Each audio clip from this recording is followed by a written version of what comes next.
glitter goddesses, and happy Thursday to you. It's the Thursday before Thanksgiving in the US. It is Thursday 11/21. And we are going to be working on a project today. We're going to be working on a fall project. We're going to be mashing up a lot of stuff. We're going to be mashing up the Dorian pocket. I'm going to deconstruct it. We're going to do something totally different with it while keeping the vibes of the Dorian pocket, but it will not be exactly a Dorian pocket. I'm going to show you what I mean by that. And then we're also going to be mixing the Dorian idea with the album that I've done several times, several different variations of it, which is called... well, it's a Thanksgiving place card holder gratitude album. So I've done it several times, and what it is we're going to create Thanksgiving place cards for people to write things that they are grateful for in the place cards, and then we create an album to hold those place cards. So we're doing several things today. I'm going to turn this into a series, and I will make it available on YouTube as well as a holiday gift from me to you. It will, of course, also be available immediately after the show in the archives. So it's going to be a series on YouTube. It's going to be available all together in the archives after the show. So we're going to do a fall album, autumn themed album in terms of color. We're going to use the cayenne paper as a base. All right, so let me grab it. This will be our base color. You can see I've pulled fall-ish papers from my collection. And we're also going to make the journaling spots to go inside it. So we're going to do all kinds of stuff today. So the first thing I want to do is I want to pick our patterned paper. So this is our cardstock. And I'm going to leave a sheet of it on my desk. We're going to talk about the paper collections that I pulled. So this first paper collection that I pulled out is by My Mind's Eye. It's called Market Street. It's got gold vellums, nice. And then in terms of papers, I've got this gold with this watercolor, got this polka dot, that. So the colors are rich, which means that it can be sort of styled to have fall vibes. Here it is with the cayenne paper. So, so that's this. I have some embellishments as well we could use. So there's one. So this is My Mind's Eye Market Street. So this is it's Crepe Paper Flea Market. Okay. No, it's this is Crepe Paper Flea Market. This is My Mind's Eye Market Street. Okay, so I mixed a couple things up in this collection bag here. So that's one. So that's a pretty good representation. I also have this, which is, I have a lot of this. You can see I have a ton. This is a Simple Stories collection. I believe it's called Sweater Weather, maybe? Yeah, Sweater Weather. Just a fall collection, but it's got a lot of knit patterns in it. And again, I have a lot of embellishments and a lot with this one too. So I have a lot of stuff. I pulled this Best of Basic Gray pad before I pulled out this one, which is Marrakesh, which is another one that's not strictly a fall collection, but because of its rich colors, it has fall vibes. So you can see this one right here. So those are the three that I'm thinking about. And they all have embellishments. So the Marrakesh, the Sweater Weather, and the Market Street. So I'm going to let you choose which one we're going to use. So if you want to use the Market Street, then that'll be a 1 in the chat as a vote. If you want to use Sweater Weather, there's a little fox in Sweater Weather, then that's a 2 in the chat as a vote. And if you want to use Marrakesh, that's a 3. So those are them. So 1, 2, 3. We'll just choose one of them. Just vote on one of them, whichever one you want. We will use the cayenne paper as the base, no matter which one is chosen. That's what, you can see it right there. So I'm going to let you vote for a minute, and then I'm going to tell you what I am planning on doing today. So the first thing we're going to do, that's true. If I were to do Sweater Weather and you wanted to create it exactly, this one is available digitally. So this one does have the potential of being able to be done, downloaded and done exactly. So that would be one advantage of Sweater Weather over the other two. I don't know what the status of Basic Gray is in regards to digital patterns. I think they should offer their patterns digitally because they still are in business as a fabric company. So there's no reason for them not to. But, you know, whatever. I should just make everyone's decisions for them. I'm sure it would be fine. All right, so while you guys are voting, I'm gonna see if I can find a tiny spot on my desk where I can use my mouse and say hi to everybody. All right, so hello to Bev. Welcome. Kimberly, how are you doing? Ellen is excited that it's Dorian Day. I'm nice to see you, Ellen, and nice to see excitement. Flo, how are you? Priya, welcome. Donna's back and hopefully no longer jet lagged. Aloha to Vesta. Hello, Carol and Kathryn. Gloria is here. Hello. Lynn just joined the Glitter Gang. I just welcomed her this morning. So welcome, Lynn. I love to journal. Got caught early by the snow and didn't get pruning and cleanup done yet. Oh, that's no fun. That's no fun. Candy, how are you? Jenny, welcome. Bubs, how are you? All right, May, hi, how are you? Okay, so let's see. All right, so let me count. 3. How am I going to count this? Let's just do this. 1, 2, 3. 1, 2,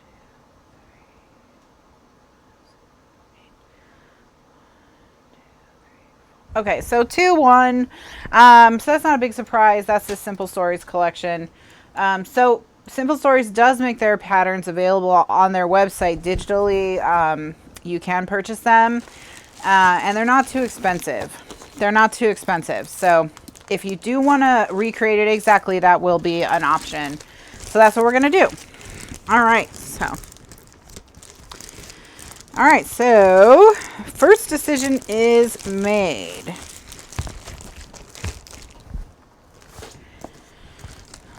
Let me get the other paper put away, and by put away, I mean, let me throw it on the floor.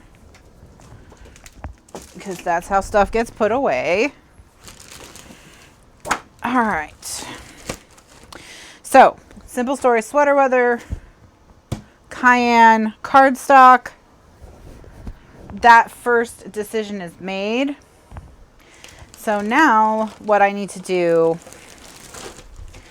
is I need to decide what I'm going to do on the inside of the cards. So I'm going to tell you a couple different options for the inside of your cards, okay?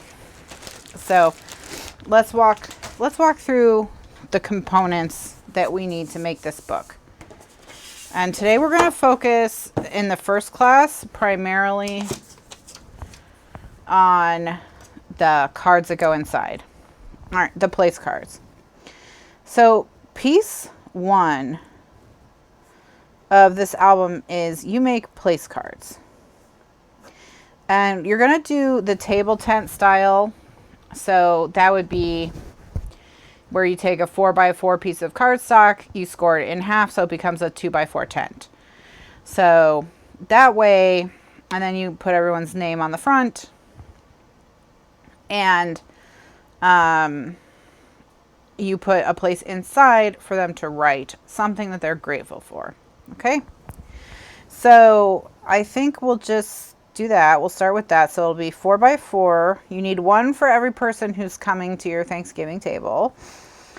This also works great for Christmas if you already celebrated Thanksgiving, or if you don't celebrate Thanksgiving. You can do this for Christmas as well. So we'll do 4x4. All right, so, and I need 3. So that's how many I need. I'll probably do more. And then we need to decorate these somehow. So this is where it gets, 4x4 is a good size because we can get a lot out of one 12x12. We can get 9, right? Yeah, we can 9 of them out of a 12x12 sheet. So that's a good size. Now the question is,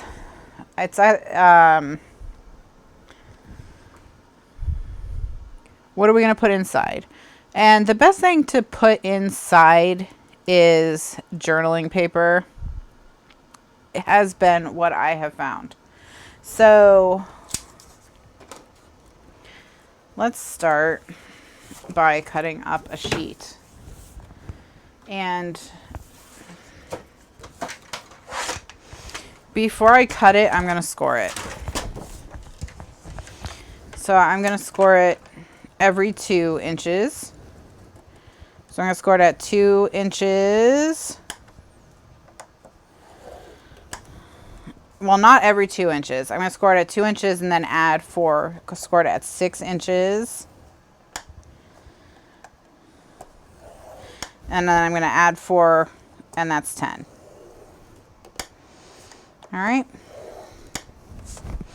So now when we go to cut it, they're already scored. So we only had to score 3 times for 9 cards. All right. So that is time saving step number 1.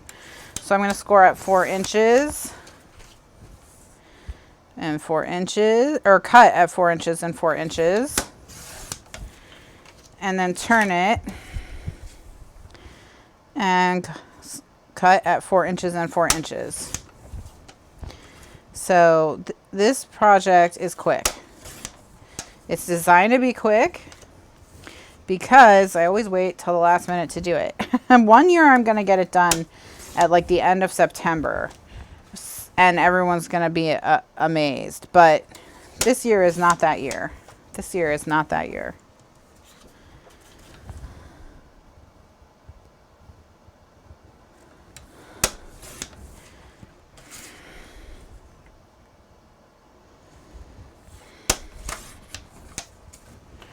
All right. So because the place cards are they're 2x4 on each side. That's them. All right. So the paper that goes on them is 3 3/4 by 1 3/4. Okay. Gonna stick that there. So that's just a reminder to me so I don't have to re-math anything later. All right, so very simply you just fold them in half. Burnish. See how little. Yes, the cayenne is the paper mill store. It's color made smooth and silky. Yep.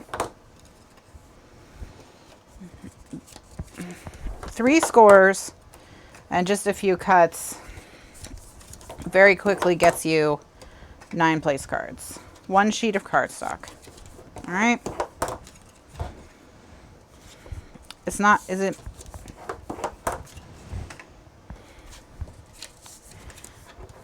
All right. That's it. So if you have more than 9 people coming, you know, you'll need another sheet of cardstock, but you do not need much cardstock to make your tents. That's it. That's the place cards. So where is the gratitude journaling done? It's done on the inside. All right, so we need 2 of these 3 3/4 by 1 3/4 pieces of pattern paper to go on the inside, and that's journaling paper that we would use for that. Now, what if you don't have journaling paper? What would I suggest you do? What I would suggest you do if you don't have journaling paper is I would sketch lines on the pattern paper. Excuse me, not on pattern paper. I would sketch lines on cardstock, colored cardstock.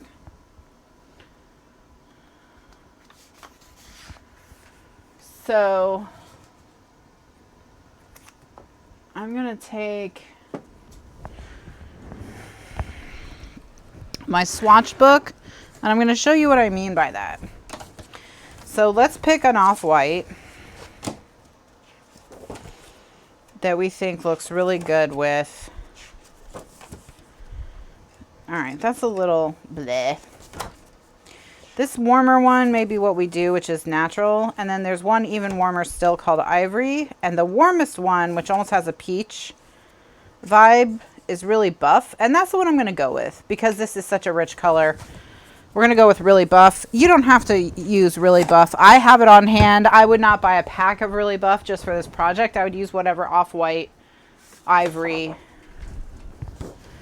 cardstock that you have. You will need 2 sheets of the inside cardstock for every 1 sheet of the outside cardstock. All right, because, you know, there's 2. Well, maybe, no, you don't. I don't know why I said that. Because I'm terrible at math. That's why. Because I was like, we have one tent, but it has 2 sides. It's like, but we made the tent out of the cardstock, so just ignore me. Just ignore me.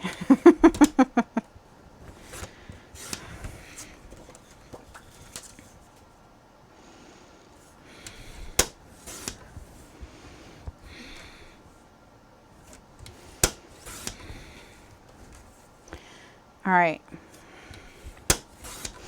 So I'm going to show you how I would do it if I didn't have digital paper, if I didn't know how to do Photoshop, any of that, okay? And then I'll show you how I would do it in Photoshop. I think this piece is too small. Yeah. All right. So for this one, I would suggest that you sketch out the lines. And when I say sketch out the lines, I mean draw them with your hand without a guide. What this will do is if you try your very best to draw a straight line, you will draw a fashionably wobbly line. Okay? So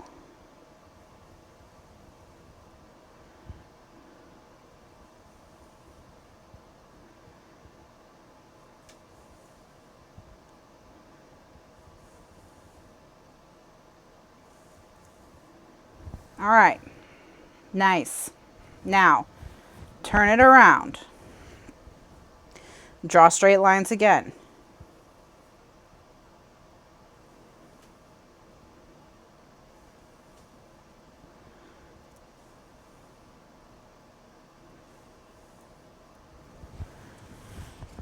Look how cute that is, all right?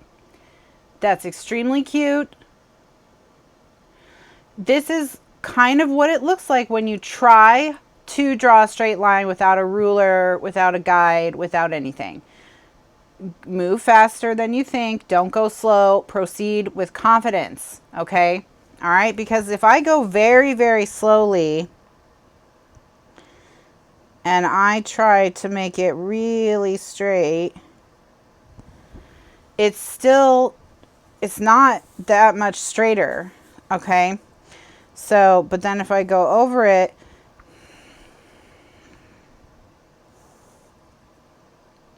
see how I'm straighter if I go quickly? Okay. Keep your eye on your finish line. So keep your eye looking at this space. Look where you want to finish. Don't watch the line. All right?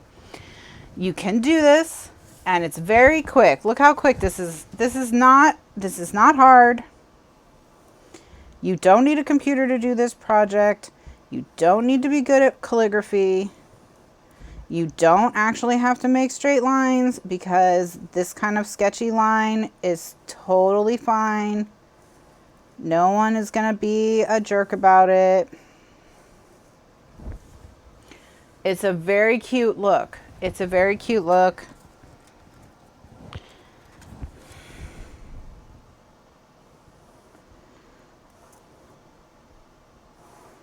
Look how I'm almost done with 3 cards worth. All right. This is plenty of space for people to write.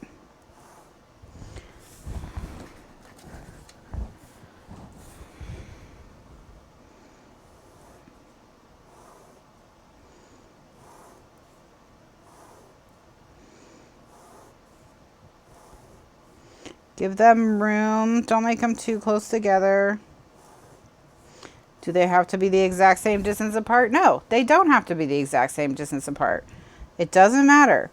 If you have a brown pen, use a brown pen. I think black is fine.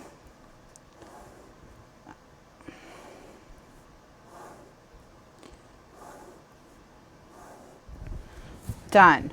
I'm done. That's all the ones that I need for my table. So that's how quickly it came together. All right, so you absolutely can make the place cards without having to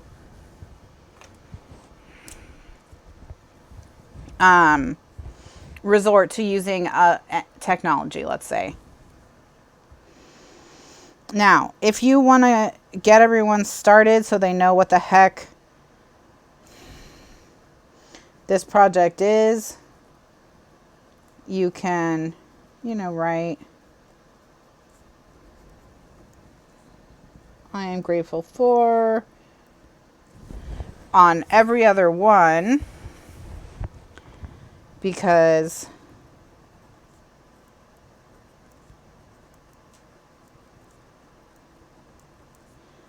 everyone gets 2. And that's just going to continue with the hand-drawn look.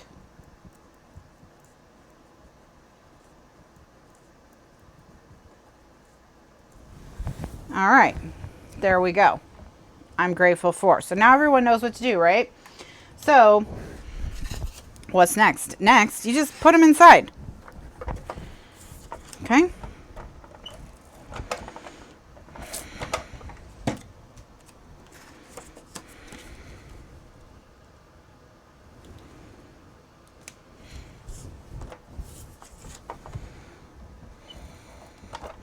So I'm using ATG because it's on the inside of a pocket, or on the inside of a folder. So it doesn't matter. And then burnish.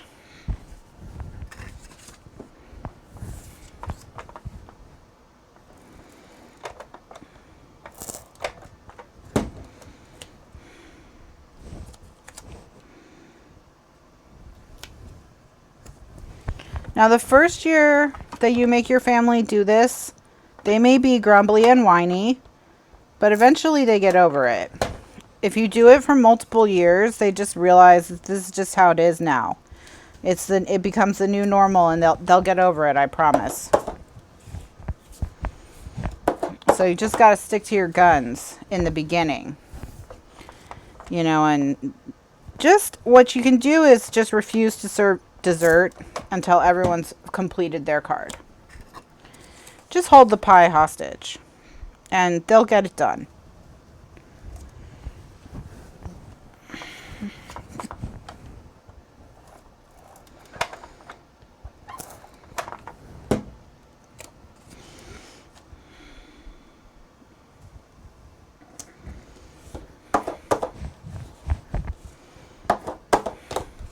Okay.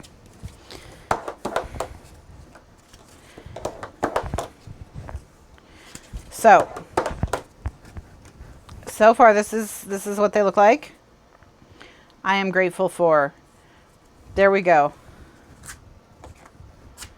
Okay, so we've got 3 of them done. That's all I need. I'm going to do a few more because I'm going to show you how if you don't want to go this route, and if you're a little bit more comfortable with technology, say you know how to use Photoshop, what can you do?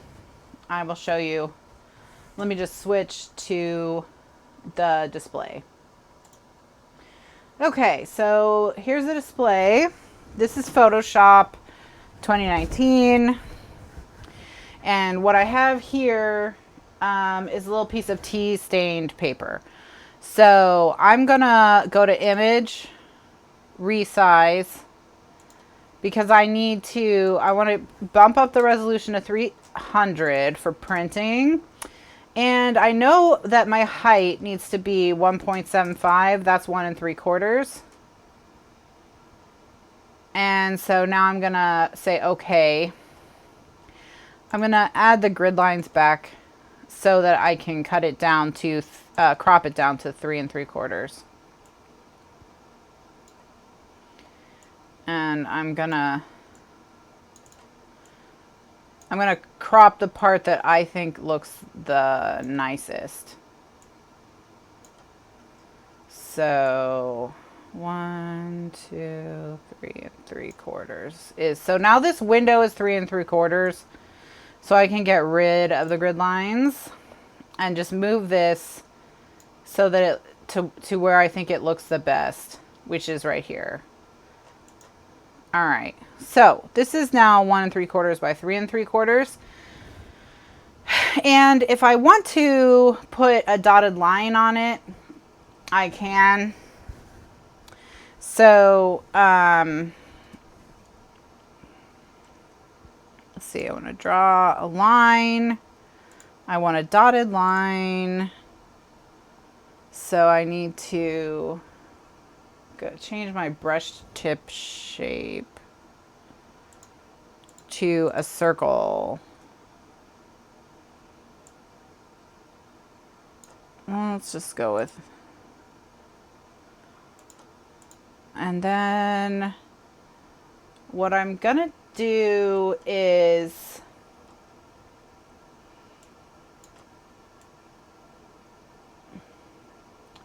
I need to space the brush, right? So see here, spacing is like 25%. I'm gonna make it 100. And do you see how that looks like dotted line now? But I want them to be farther apart. So let's try 150. So it's spacing that you need. So that's okay. I think it might be too big. So let's make it 5 pixels. And I'm going to put the grid lines back on so that I can see a little bit better. And let's try color. I'm going to make sure I have this. This is a dark brown. Let's just draw a line. Oop. Okay. So that's working. But now I forgot. How do I make my lines stay straight? Brush.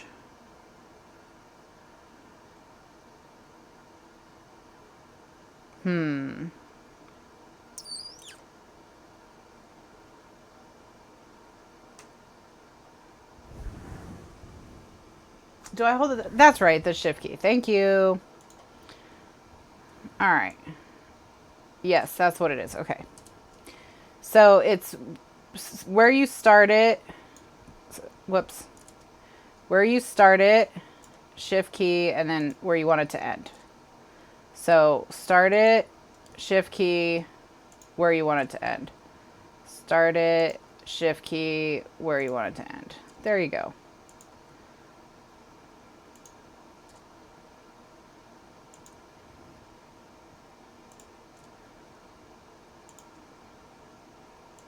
All right, so now I have dotted lines on my tea stained paper.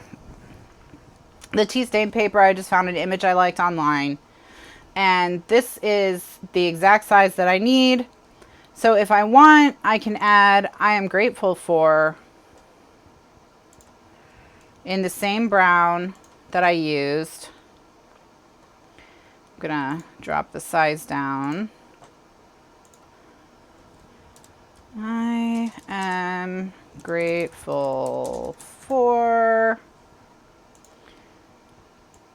and I'm just gonna pull it onto the line.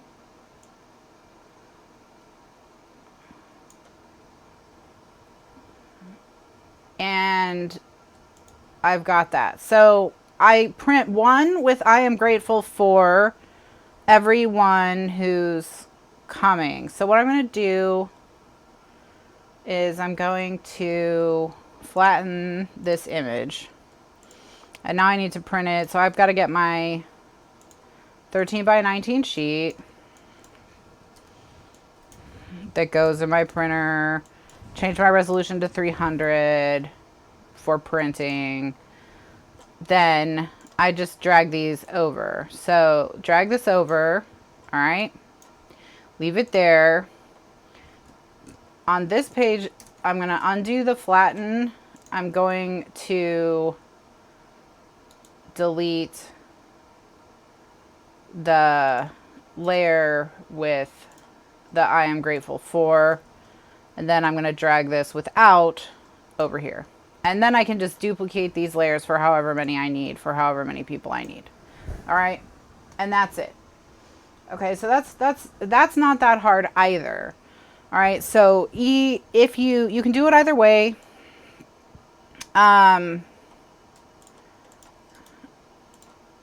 It does, it's not, you know.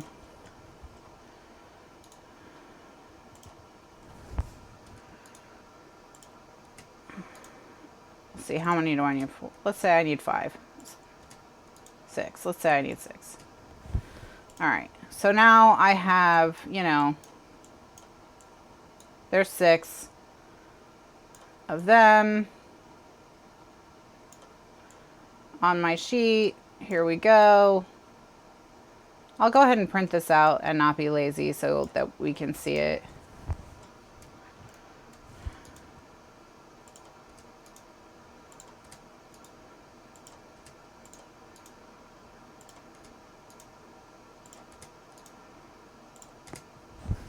All right.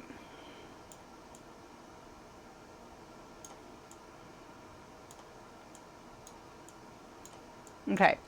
Now, to make it a little bit easier to cut these out, let me zoom in a little bit. I'm going to stick them so they touch each other. That way I don't have to cut 1, 2, 3, 4 around the outside of each of these pieces.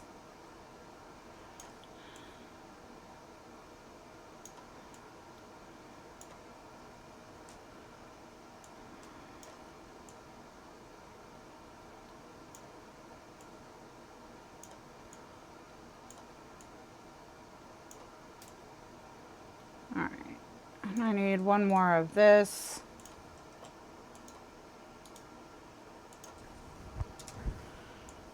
Over here. All right, now I've got all the ones that I need. All right, so now I'll print this. You can do the same thing with everyone's names. Okay, so if you don't want to use letter stickers, if you don't want to use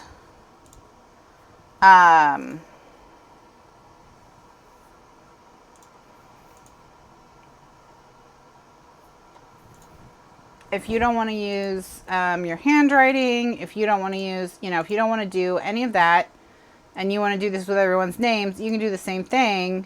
Put everyone's names on. In fact, let's just do that. Cancel, cancel, cancel. Okay, so let's go back to our stain. And let's just get rid of the lines.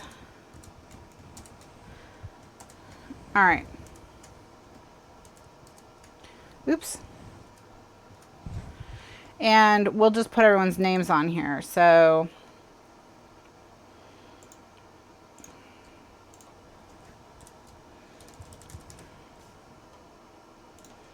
and then we can add this All right, so that's 72 points to 60 points.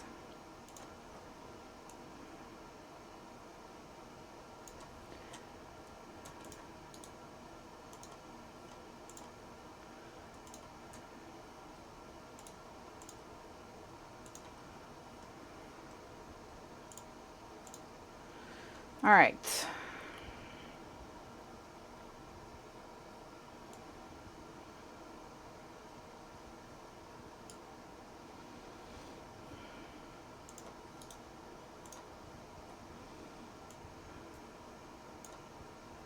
Uh,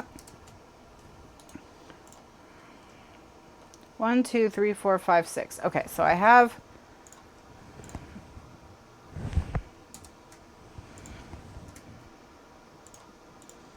All right, we're gonna think of names. So, got Kathryn.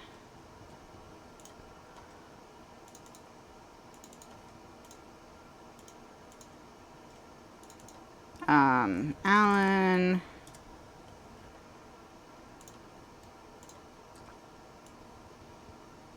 Who else? Liz.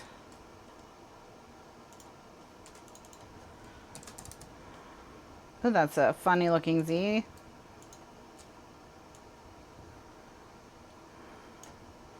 And I'm going to add the rest of my family. Carol. And I'll just use these for Christmas. So,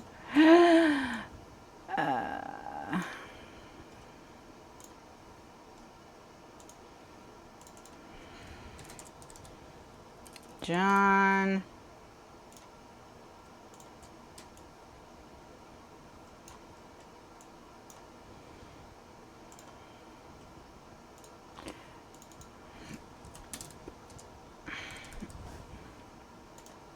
Now, if you're doing this by hand, we'll use letter stickers to do the names. Or just handwrite. If you're really proud of your handwriting, just handwrite them. You know, practice your modern calligraphy. I'm just going to cover all my bases and get Damien in case he shows up. Never know. You never know when the kid from The Omen is coming to your Thanksgiving / Christmas dinner. All right. So now we're going to, oops.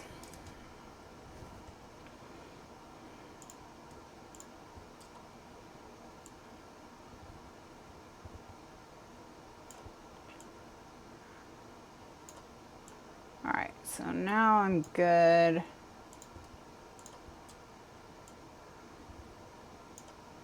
To go.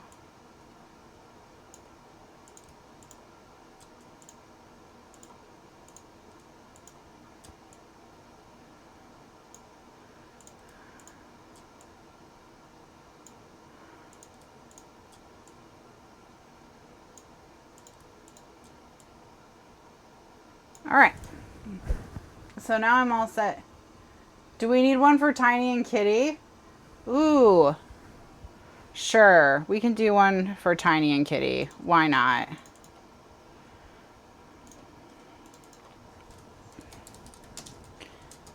Tiny cat.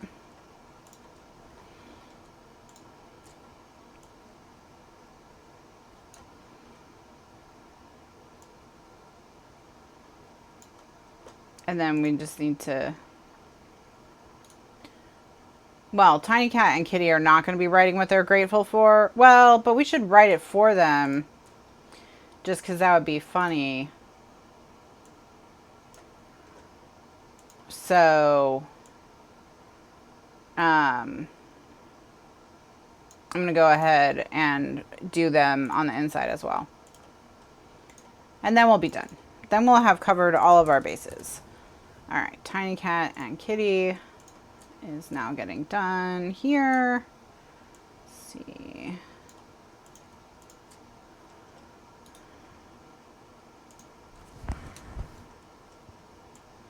All right, so now I'm ready to print this. Okay. So we're gonna print this, and then we'll have this to use for the others. But you can see it's not that difficult to get it all set up in Photoshop if you're fairly familiar with Photoshop. So you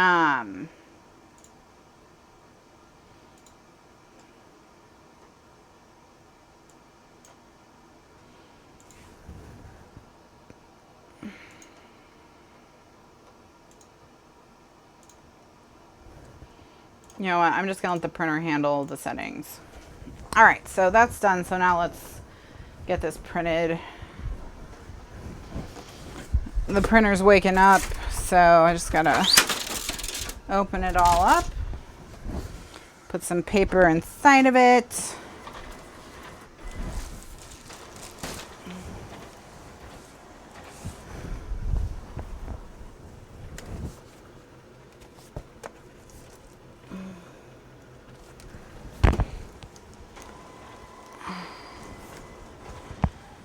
All right. Question is, what paper? Oh, here they are. Here are my. I have you know, my kind of overflow papers on the floor here.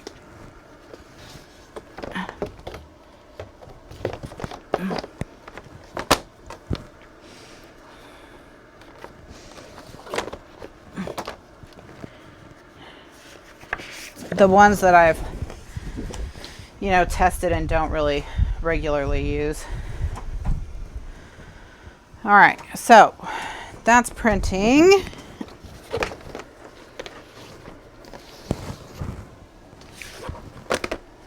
And now we're done, basically. All right.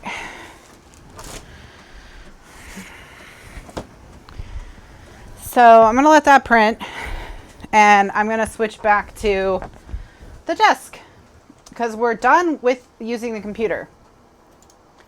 So that's it. So those are the two different ways that you can do your insides, which sounds weird. So, so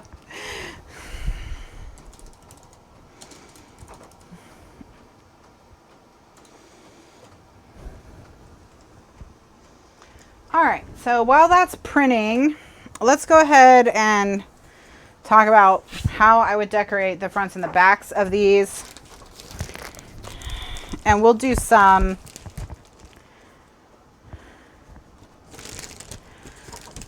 like this. So what I want to do is for the backs, we want to put something cute on the backs that the people across from them are going to want to look at. So, you know, so let's pull out all of our paper and let's pick a fun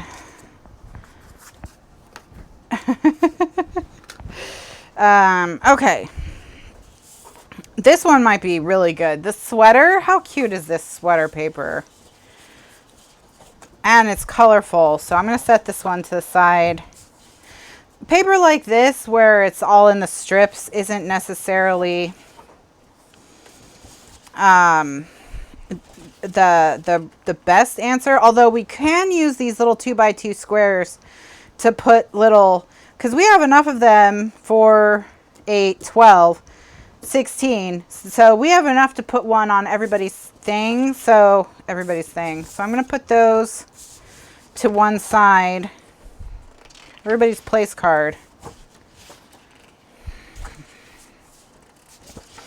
And usually I keep my paper better organized than this. I'm not very impressed. This is also really nice. I like this one a lot too. This has a lot of good vibes for me.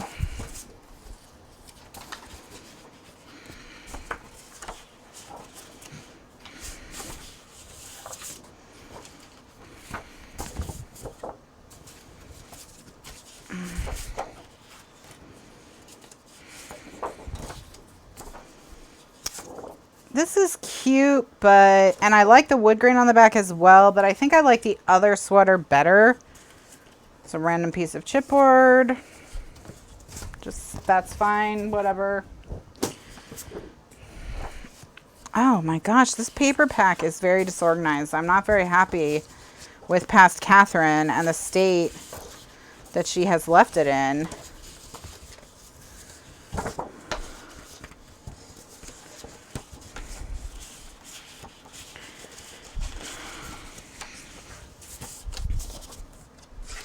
I mean, she didn't even separate out the cards. She didn't keep like patterns with like. She just... Why does she have so many of some of these pieces, too? She, you know...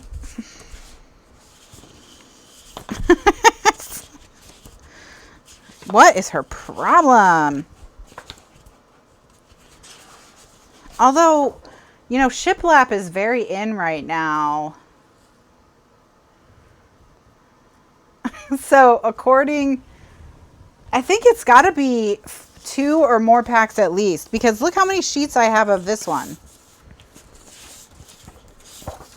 I have 4. So this could be as many as 4 packs. You won't need anywhere close to this amount of paper to do this project.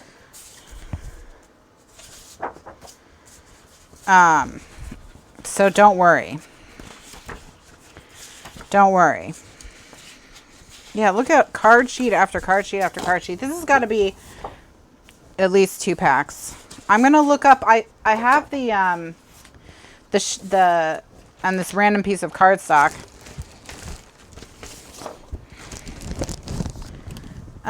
This says it's 6 sheets, 1 sheet of each. Okay, so it's 1 sheet of each design. So this is 4 packs of paper sitting right here. That's 4 packs of paper.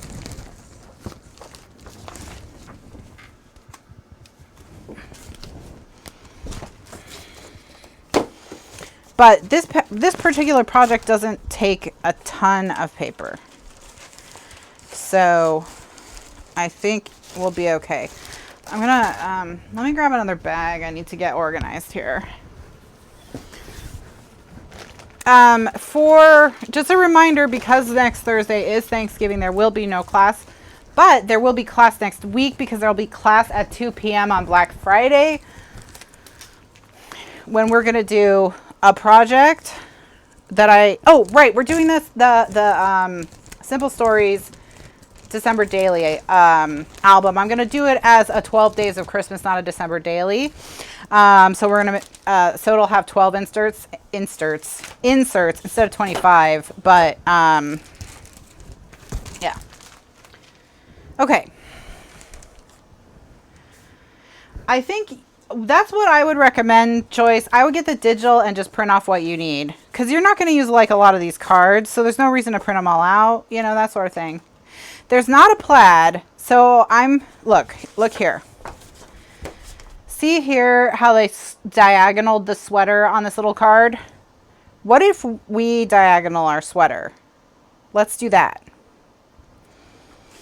Let's do that.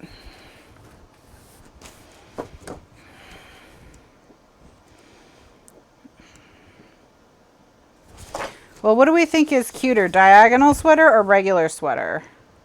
I don't know. I think regular sweater is cuter. Okay. So I'm going to take all the card sheets that don't have the 2x2 squares, and I'm going to put them in their own bag.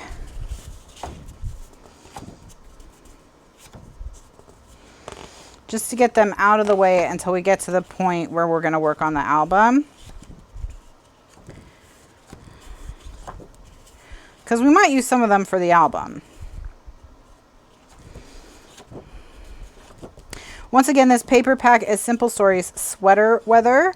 And Simple Stories does have their past collections available digitally on their website. So if you like it and you want to use it, you can. That is available to you as an option. You can pick it up from their website.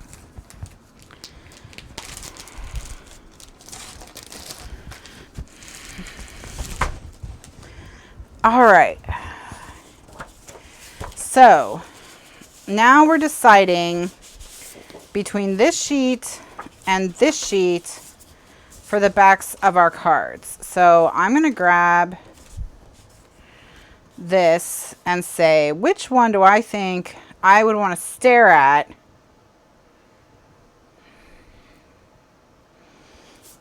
throughout a meal? And much as I like this sweater, this is, I don't know. What do you think? I think I might like the leaf better. I'll let you choose. If you like the leaf better, then type an L in the chat, a capital L. And if you like the knit better, type a capital K in the chat.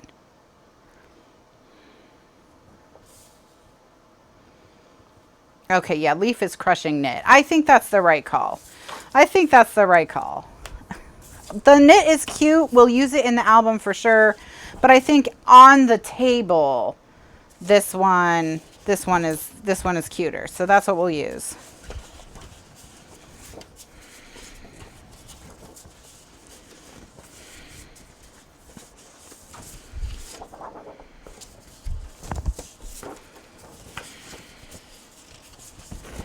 All right.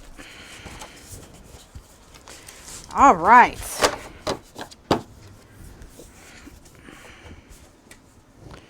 So now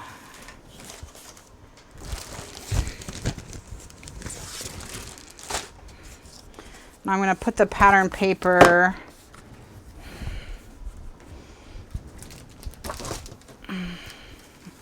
that's solid 12 by 12 in a bag. And then all of the scraps I'm going to put in the bag, their appropriate bag. And I'm going to leave all the embellishments together in their own bag as well. So that's how we'll keep everything divided up. That'll help me know where everything is when we go to do the album. I'm going to leave these scraps of this out because we can use it on our book. All right. Perfect. So now I've got my little kit made here, basically.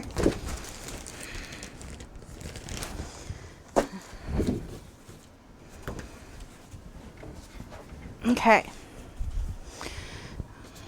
And I've got my paper chosen. So now what we need to do is talk about, so what we're going to do is we're going to put the pattern paper on the back. So let's start here.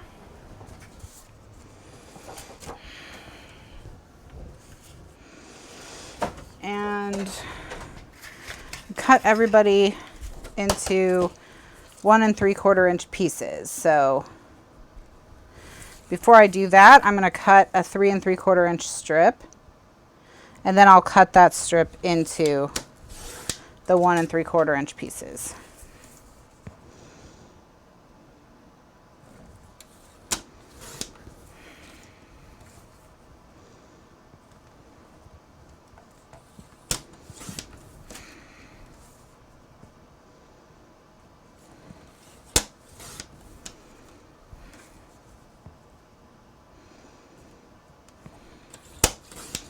And if I wanted to be really efficient, I should have taped it up the sides. So that when I cut it, it would already have tape on the 2 short sides.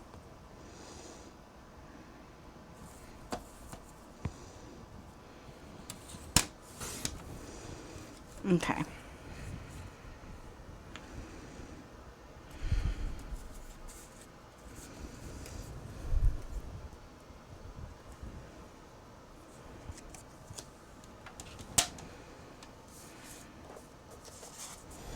And I'm just going to cut a piece out of this one.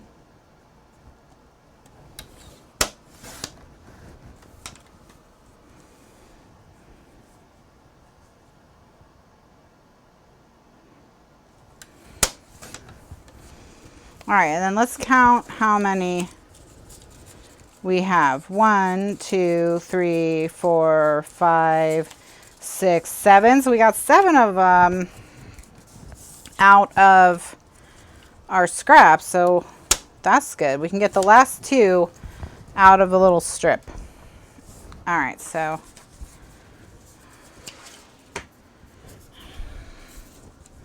let's get the full sheet of the paper. So we're still not using a ton.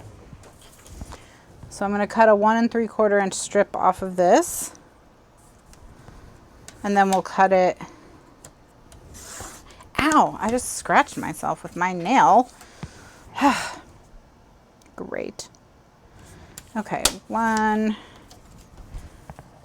2, and it's bleeding. What the heck? What the heck? All right, so we are doing really well. Now we've got all the pieces for our backs of our little pieces. This is a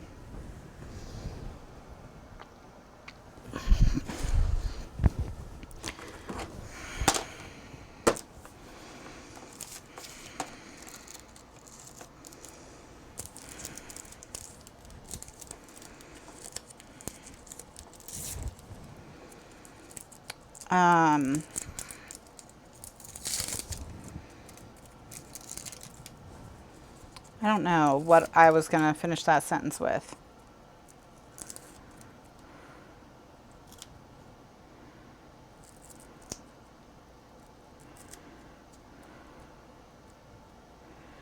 All right, I don't think this Band-Aid is going to last the whole show, but at least it'll keep me from getting blood on anything while that tiny little scratch dries.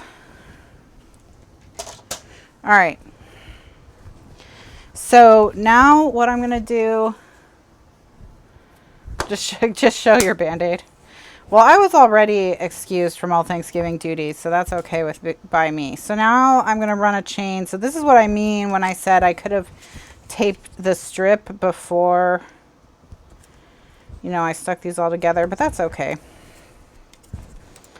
That's okay. It's not a big deal to cut them.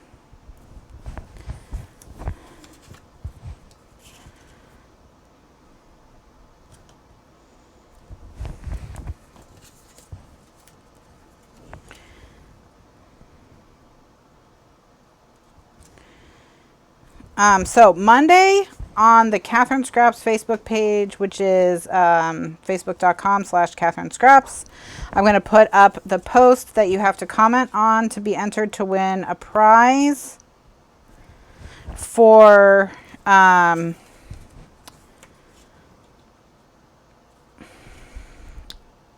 Friday.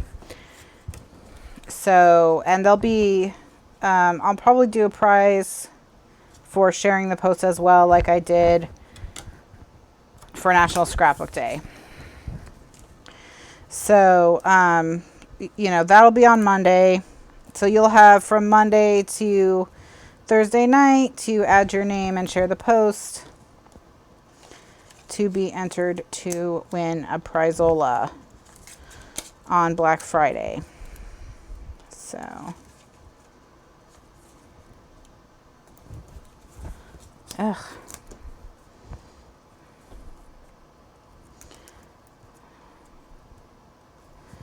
So yeah, but we'll probably do another, you know, year of the classroom for sharing the Black Friday post. And then on Black Friday, we'll have stuff on sale at least through Cyber Monday. We're going to do digital sale. So we'll put digital things on sale, and they'll be on sale at least through Cyber Monday, but I might leave it up longer. I haven't decided yet. We tend to be pretty disorganized about Black Friday. Just because, you know, for Scrappy Bowl in February is where we really, you know, that's the best prizes. That's the craziest stream, you know. That's the biggest sale, but we will do something. So it'll be 2 p.m. on Black Friday, so 2 p.m. Eastern, so same time as this show on Black Friday will be the Black Friday show. And that's next Friday. That's a week from tomorrow. So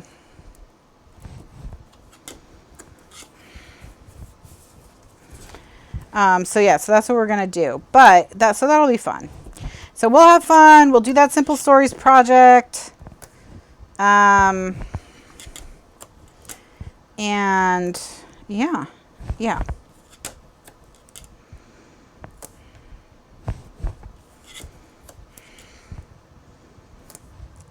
Get you ready for Christmas. So get out your Christmas paper so you can be ready to make the Christmas project on Friday. I haven't decided what paper I'm using. I'm going to try and be good and use my stash. Yes. Well, yes. Joyce asked if tutorials will be on sale. Yes, tutorials will be on sale for sure.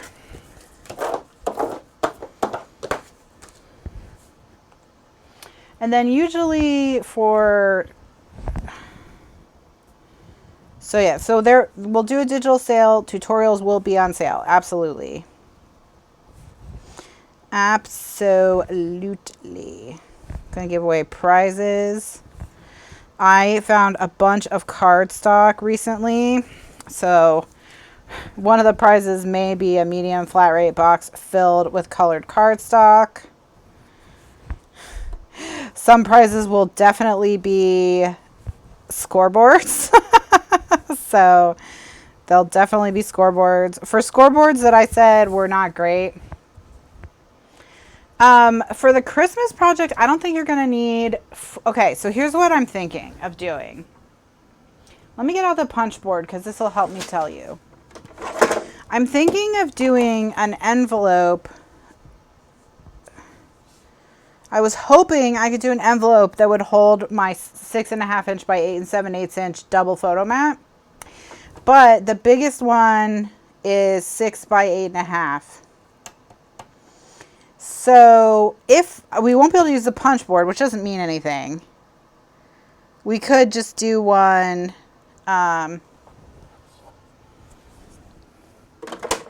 Well, the reason for keeping the not good cardstock was that when I got rid of all the not good cardstock, then what happened was I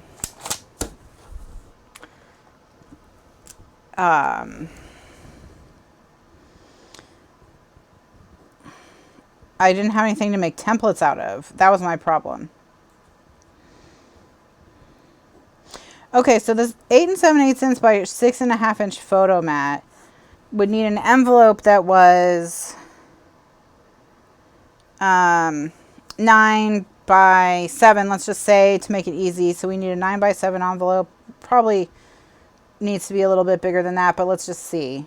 A 9 by 7 envelope. So this is 9, this is 7. So that means we've got 1.5 inches here and right here to make flaps, which we can. 1.5, 1.5. And then for the flap, we have 5 inches. So that's a problem.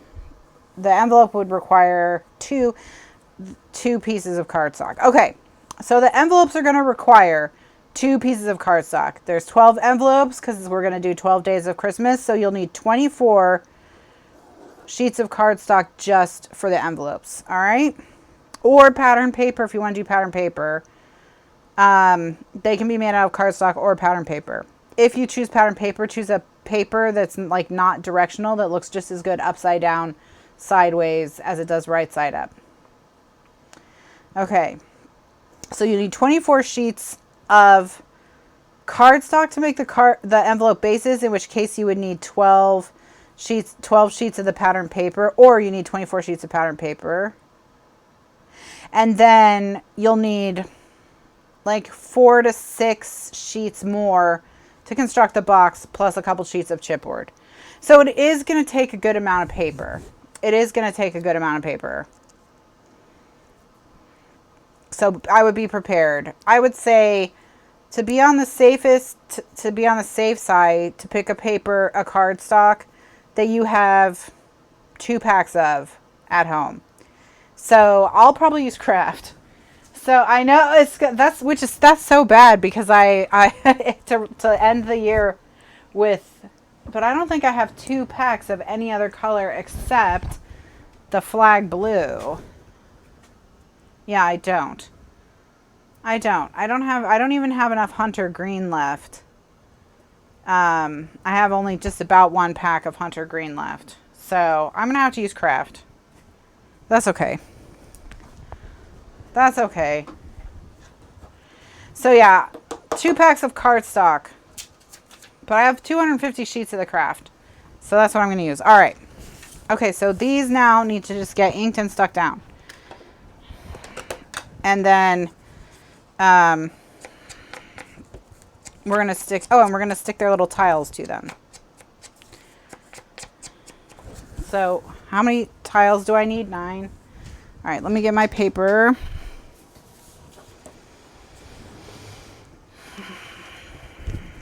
All right, so let's,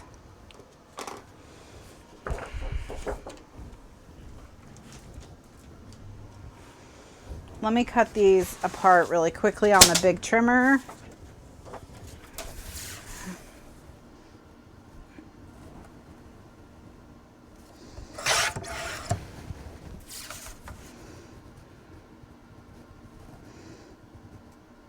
And again, this is Simple Stories sweater weather, and like all Simple Stories collections, it's going to be available as a digital collection on their website, even though it's not a current collection. I just pulled it from my stash.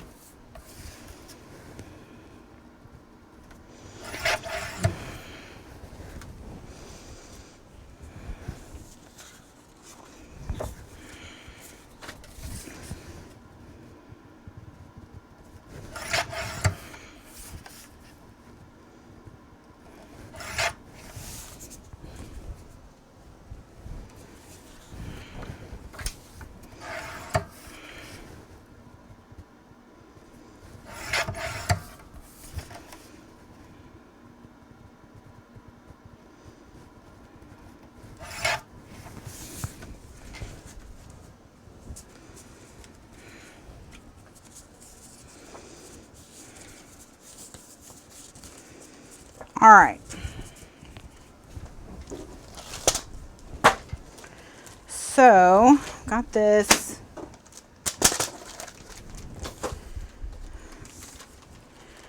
Got this.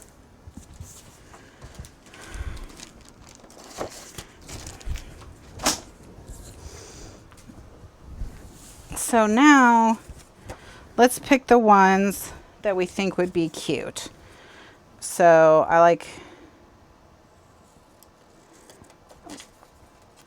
this wreath, but I like the squirrel even better. Okay, the house is cute.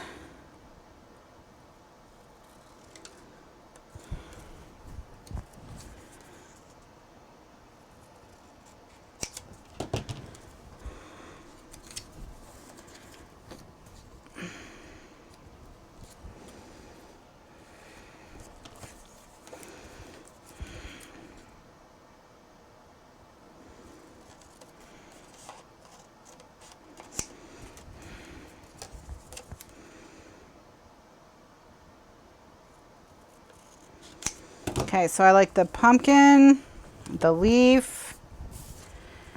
These two are busy. This is busy, but this sweater heart is okay. This apple.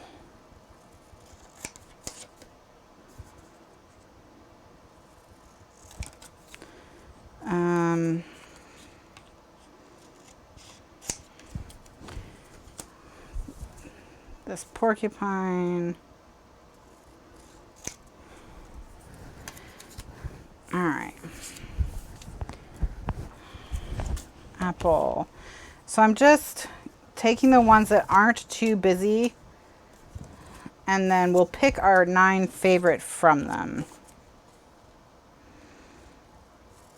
And hopefully I won't have to overuse the sweater hearts.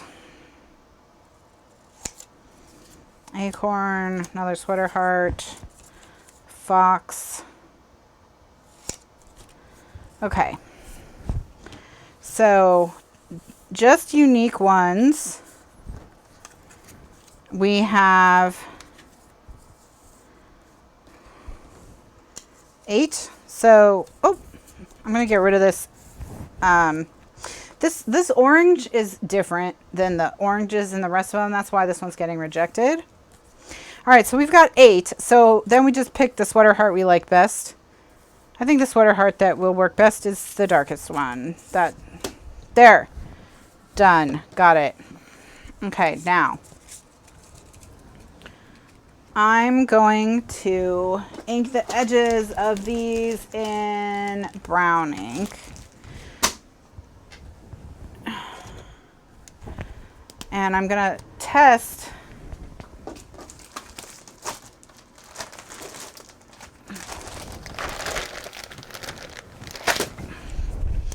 how much I like this one.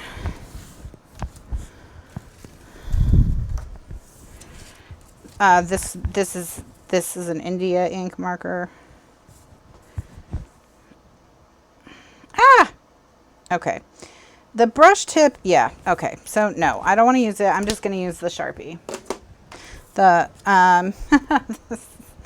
was too stressful. So we'll just do the Sharpie.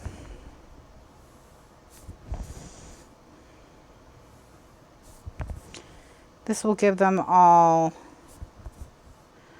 a little bit more presence.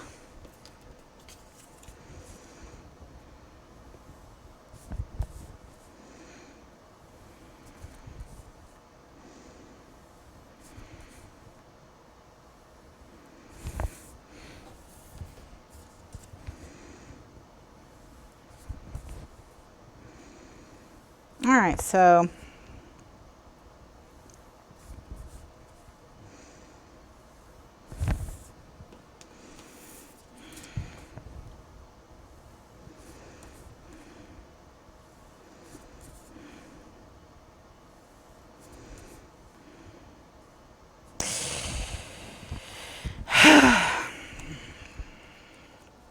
all right. It's fine. It's fine. Let's say, how would you fix this?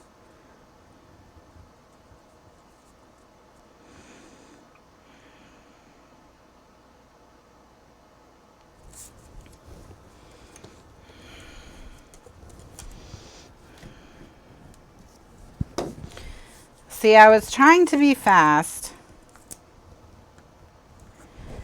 and that was, you know, and not taking my time.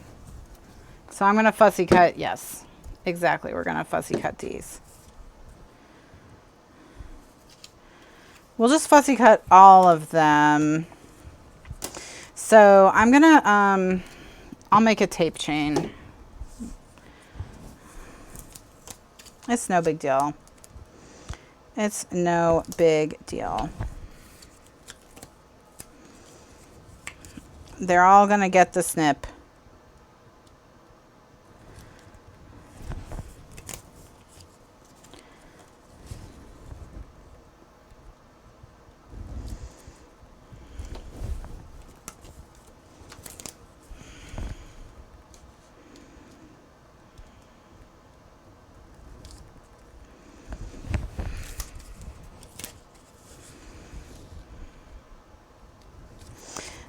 So the Sharpie trick is really is a nice trick, especially if you have multiple colors of Sharpies. Just the thing to remember with it is you're drawing on your scrap paper and you're just hitting the edge of your piece. You're not drawing on your piece. And then that'll keep you from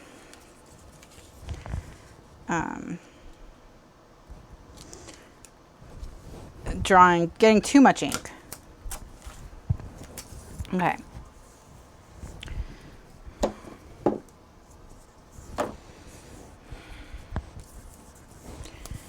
So now just get rid,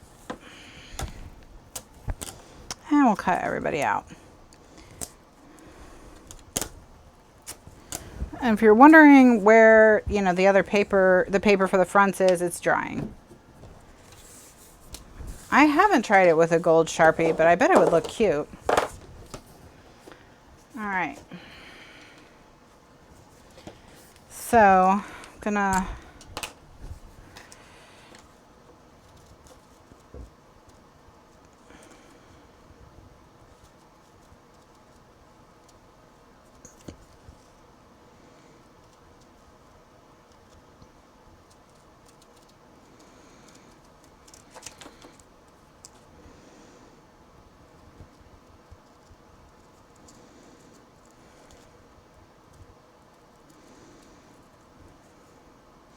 and if you add little chipboard embellishments, you know, you could use those. You don't have to embellish the backs. Of course, you can just leave them as pattern paper.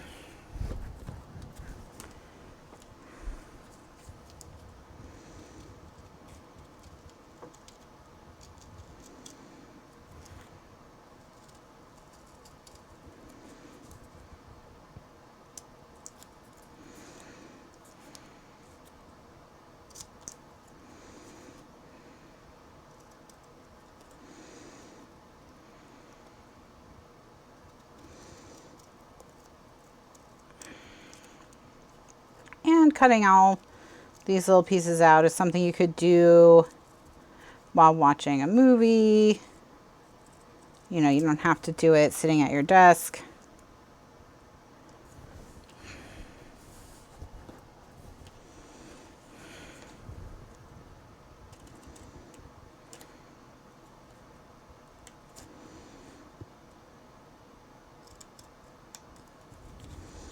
Dun dun dun, dun dun dun.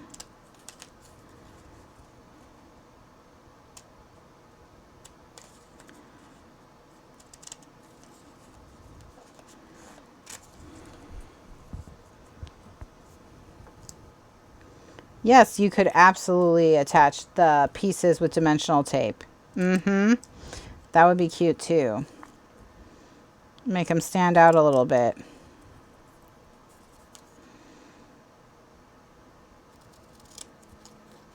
Oh wait, no, don't do that. Don't do that. Because these have to go in and out of pockets. Because ultimately what you do with this book is you turn it into a gratitude album by putting all of these place cards in pockets. So you're not going to want to do the dimensional tape.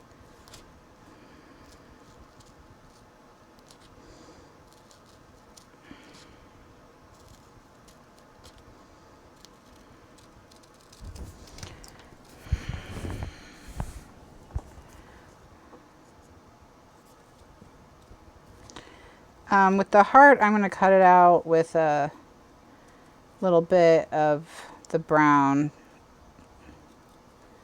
just because it's still it needs a little oomph because it's cream. So I'm going to give myself, you know, about a 1/16 of an inch. Not quite an 1/8 of an inch. All the way around.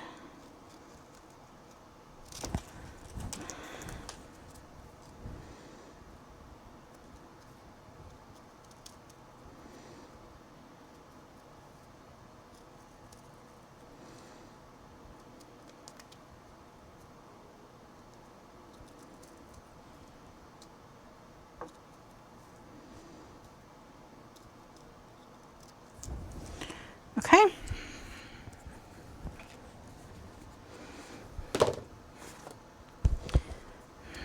Now this one is a little bit spindlier, so I'm also going to cut it out with a little bit of a border all the way around it. I'm using a more delicate pair of scissors because it's a more delicate design.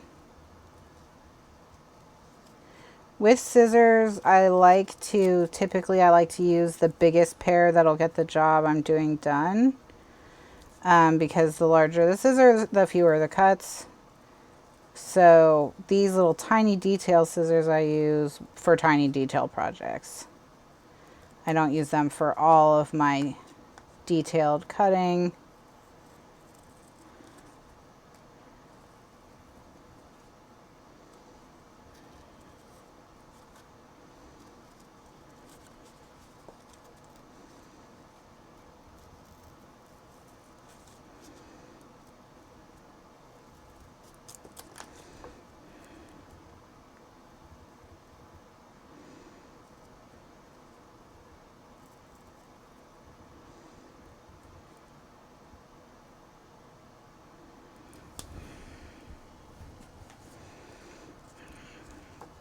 And I think I'm going to have the same issue with the squirrel's little paws, so I'm going to go ahead and keep going with these scissors.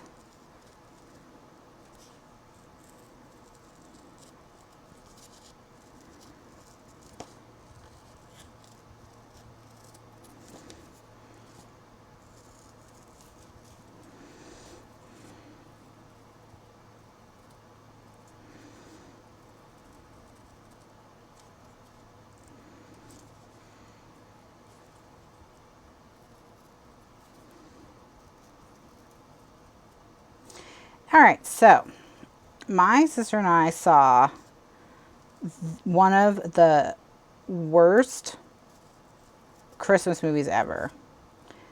And it was on the Hallmark movie channel.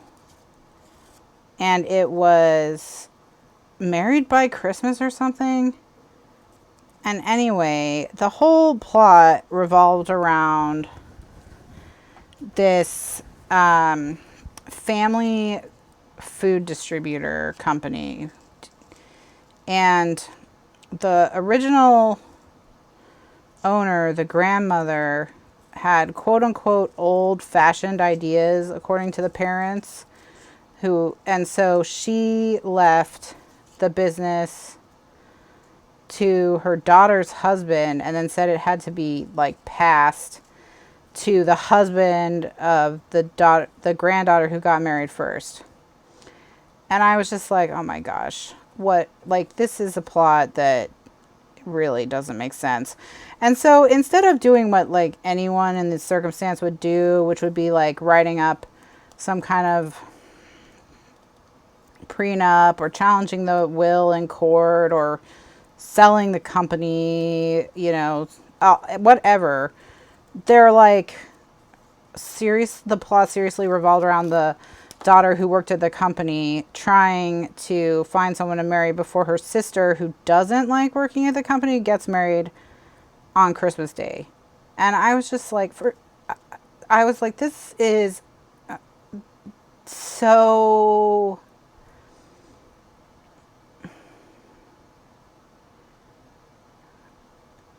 No, I'll be live. The signups will go up on Monday, and I'll be live on Friday. So, and my sister and I were like, you know, this plot could have been somehow less stupid if, like, say she had some really good, really close guy friend coworker who she never saw romantically, but of course they're perfect for each other, and he's always held a candle for her, whatever, at the company. And then she got with him at the very end, and then he sold her the company for $1 or something, whatever. I mean, there were, but the way they went about it was like the stupidest way possible, because she ends up not finding anyone to marry and then just quits her job. Like, what kind of a message is that? Oh, things don't go your way, just quit. Just quit.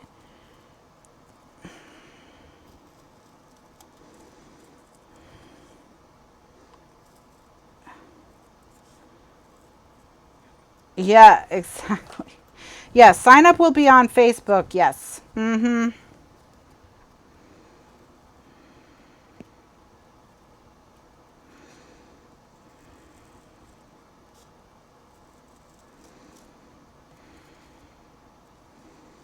And it will be on my public page, which is facebook.com/Kathryn Scraps. It won't be in the group. I will post in the group, you know, a link to the post on the main page, but you won't be able to sign up in the group. So the sister's husband ended up with a company. Like, that is for real what happened. That is what happened in this movie. I was like, our jaws were on the floor. Our jaws were on the floor. And he hired a lawyer because he had all these great ideas for the company that he was going to implement. He wanted to hit the ground running. Like, he had no, he didn't even want to work with the family. Like, it was insane. Like, I was flabbergasted. It was terrible. We were just like, who even writes this after 1950? You know, like, I could not believe it.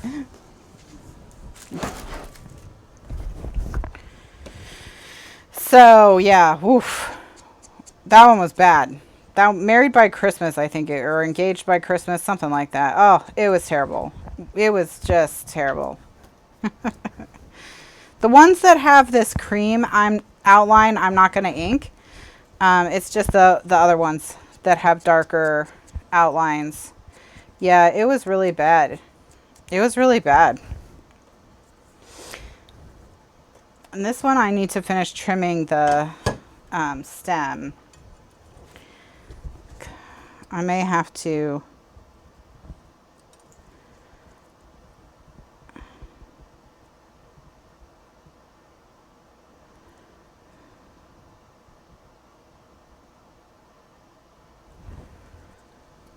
Yeah, I mean, I was working on a tedious project at the time. So, you know, luckily it didn't have my whole attention, but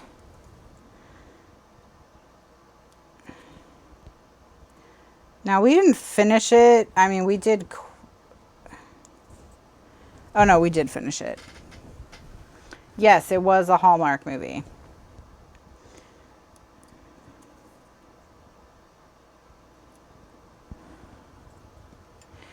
So that one was a bad one. That one was a bad one.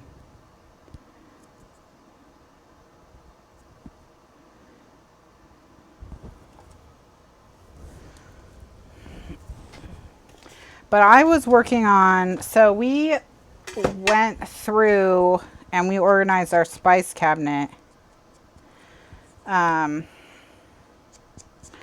Because it was getting a little out of control. It was getting hard to find things, and we were running out of a lot of really commonly used spices, because when you do the meal prepping, the freezer meals like we do, you use a lot of stuff at once because you're making, you know, like 18 portions of things.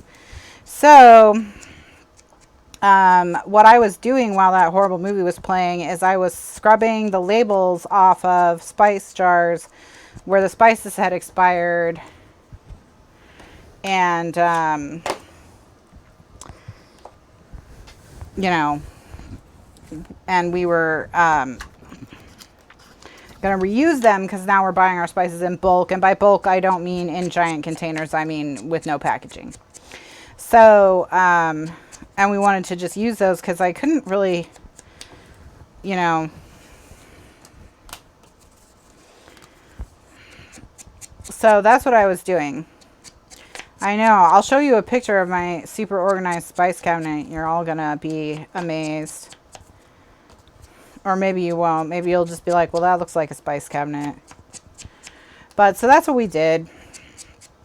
So after we organized it, we soaked all the glass bottles. We recycled the plastic ones. And we soaked the glass bottles in soapy water so we could scrub off their labels and then use them for the bulk spices. So, and we had some weird spices. Like I had a jar of juniper berries, and I don't know why. Like I can't even tell you a recipe off the top of my head that requires juniper berries other than bathtub gin. So, you know, which we don't make.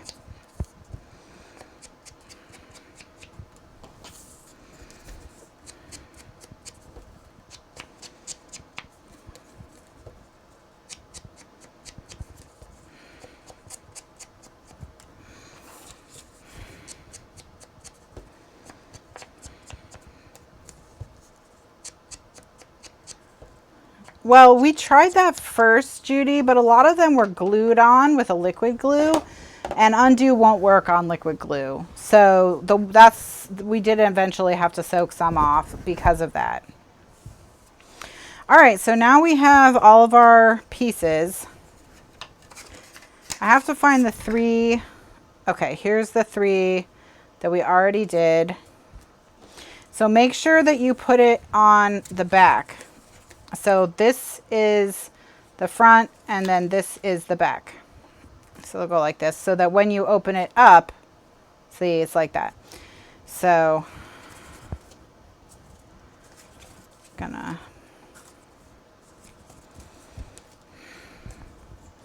but they're all clean now, so we're done with the project. Although my sister, as I was scrubbing away, did ask me why I didn't just buy some spice jars.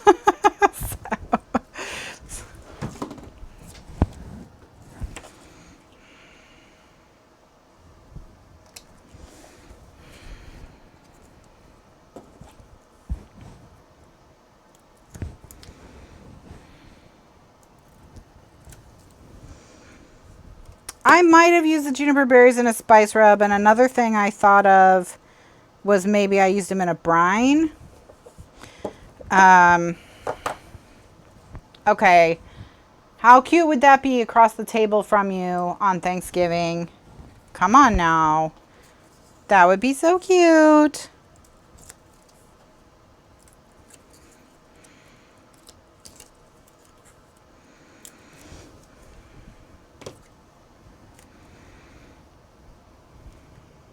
All right.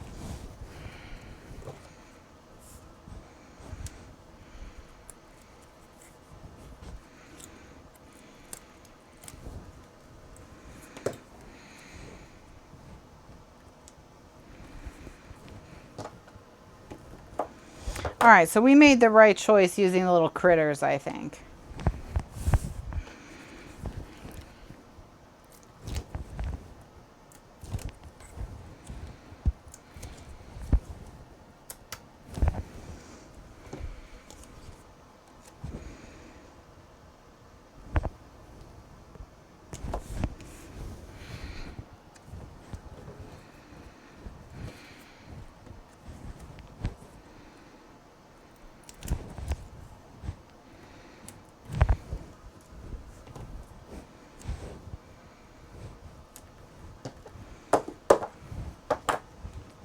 Okay. These are very cute. These are very cute. Very, very cute.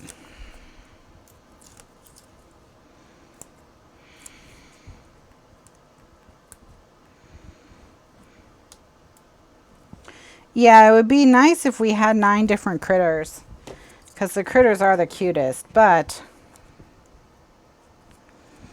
oh well. We'll just have to space the critters out. Just space the critters out.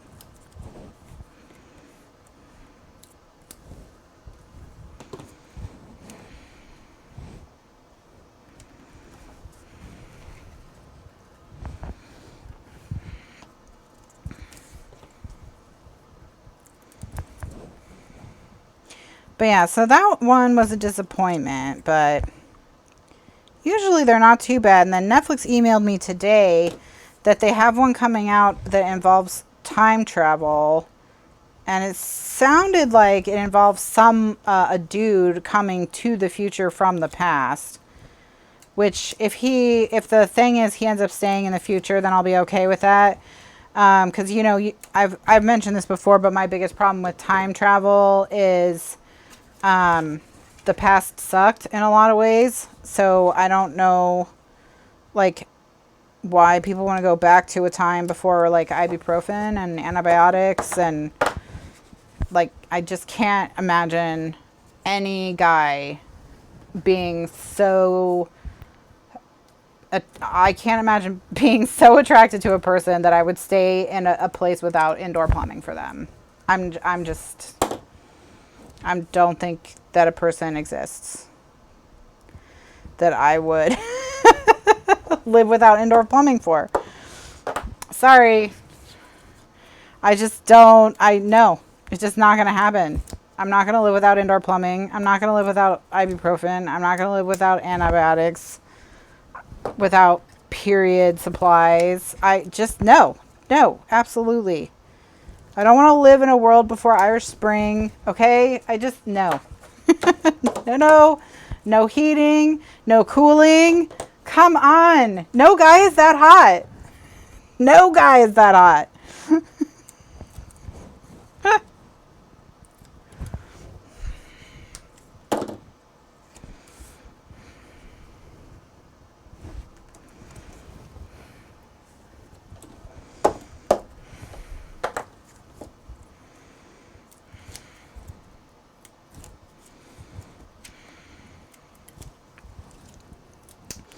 So, yeah. So, I find it difficult to get immersed in time travel. To put it mildly. So, but if it's the dude coming to the future... Yeah, I mean, if Mr. Lifeguard gets sent in a time warp to 500 AD, good luck to him. So, like, well, I'm sorry. Sorry, buddy. It was nice knowing you. So long.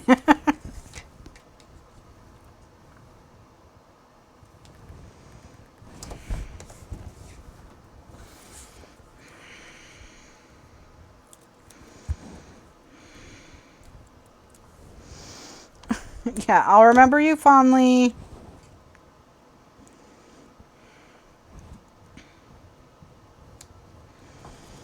Thank you, next. Sorry, that's how it's gonna go down. So, yeah.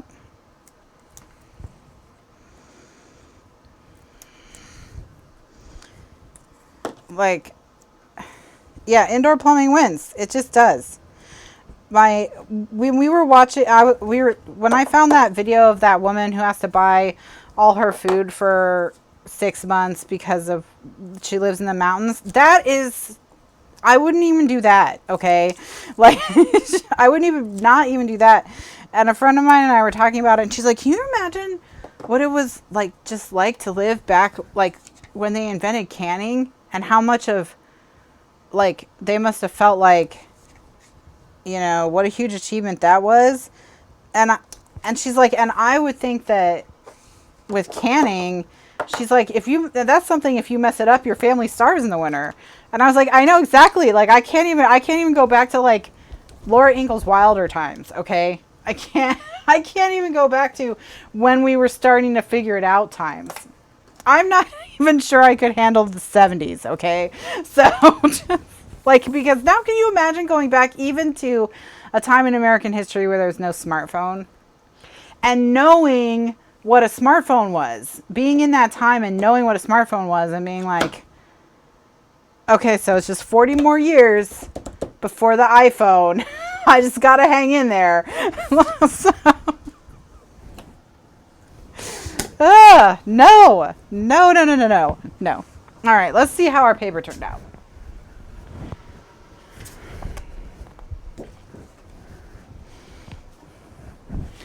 All right, so look at that.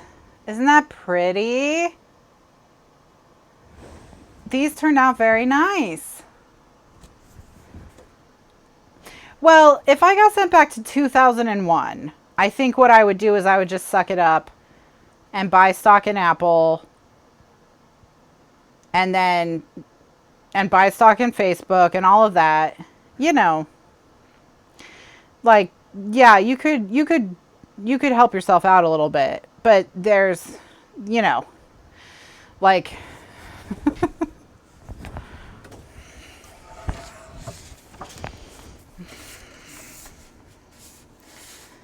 all right, so before I pull this apart, I'm going to cut them.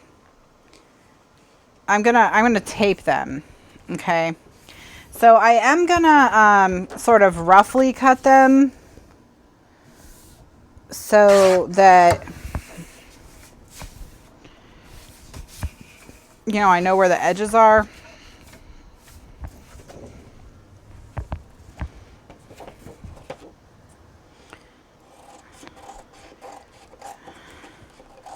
So yeah, no.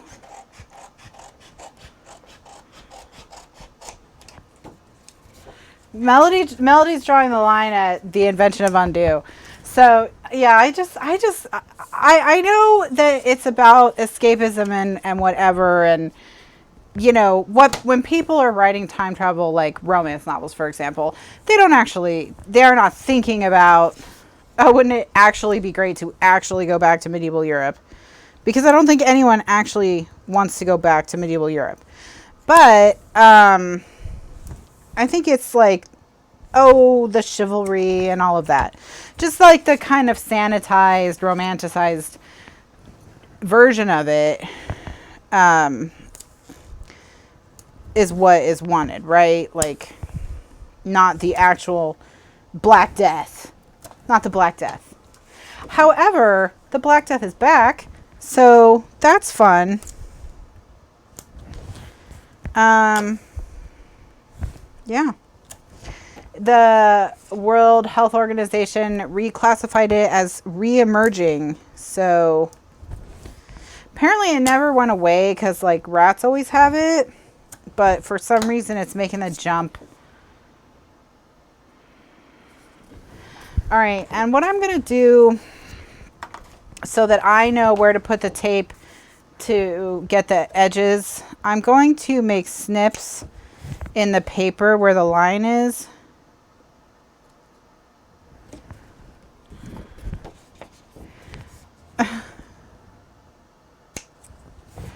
Flo grew up on a farm with no electricity and now she's feeling old. Well, I wouldn't feel old.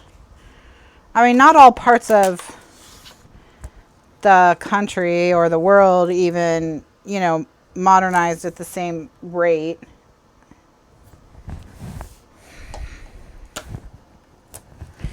My great grandmother, Flo says, trust me, I don't want to go back to that time. Well, Ellen, I think you're talking about Outlander, and she goes back to the 18th century, but that's still, no, still unacceptable. It's still unacceptable. I am also not going back to the 18th century. Like, maybe you can convince me to go back to the 70s. Maybe. Like, because at least by the 1970s, women were allowed to have bank accounts in all 50 states. Woo! So, you know, that was the thing that, yes, did not happen until the 70s. So, when I say, like, I don't think people think it through, I don't think people think it through.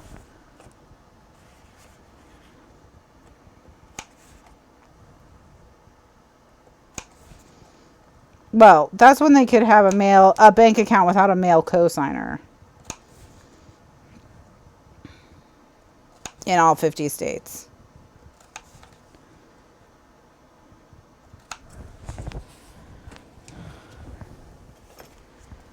I think Fran's talking about the smog in LA in the 1970s.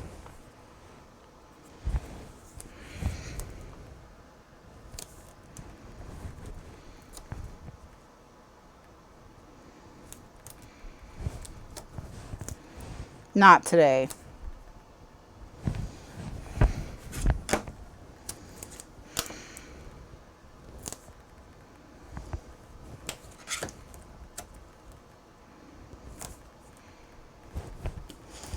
So yeah, time travel. Oof. Maybe if I ever become a famous television writer, I will write a TV show about a bunch of people who get sent back in time, and it's realistic, and it's a horror TV show.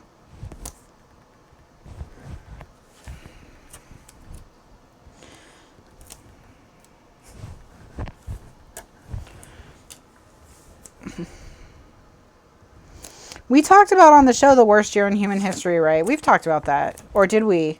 They figured it out when it was. It was 542.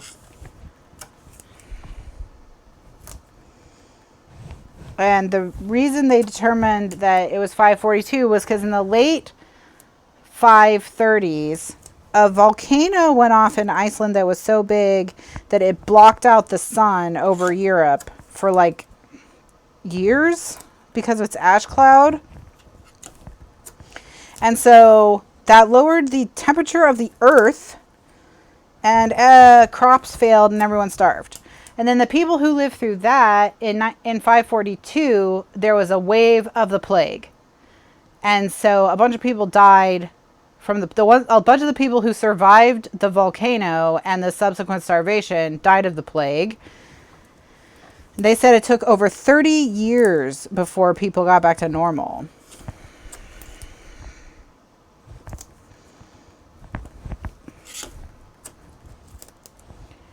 So that's the kind of stuff people used to have to deal with. So our problems are very, our problems are a lot less serious in a lot of ways. All right, so I'm almost done. Although then I was like, wait a minute, what is that volcano still around? Like, are we worried about it going off? Like, what's going on? Do we have an alert for this volcano?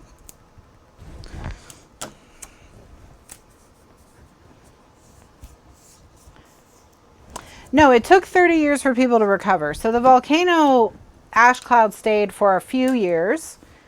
But then the plague wiped out so many. So the volcano, the subsequent starvation, and the plague wiped out so many people. It took over 30 years for humanity to get back to where it was at that point in terms of technology. All right, so now that I've taped this whole thing, I think I've done it in such a way that when I cut these out, they will all have tape all the way around the edges. So let's give it a whirl.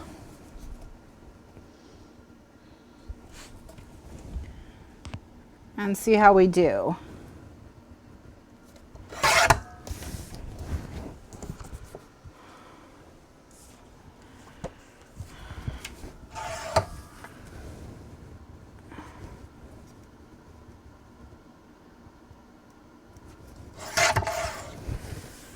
And they said that they could tell when people got back on their feet because they had learned how to smelt silver.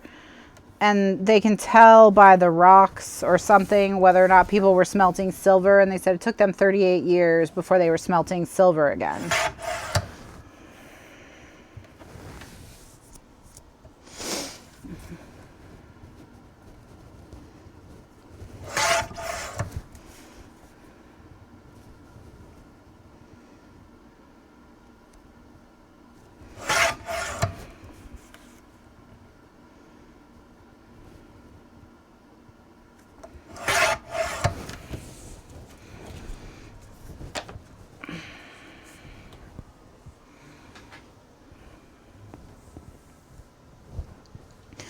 All right, so I'm just going to flip it over, and I did get the tape, so cutting those little slits to give me guidelines for the tape we've got the tape all the way around them. So once they get cut out, they'll be taped already. So that's nice. So cutting those slits did get it done.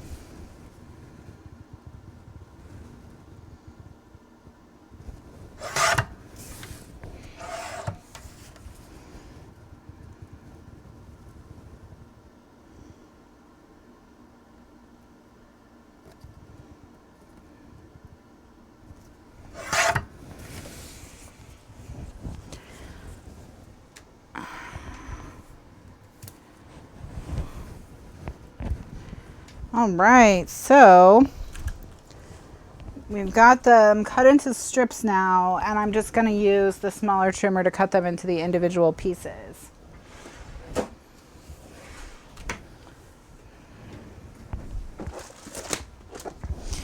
Now I've got everyone reminiscing about the bad old days of gas lines in California.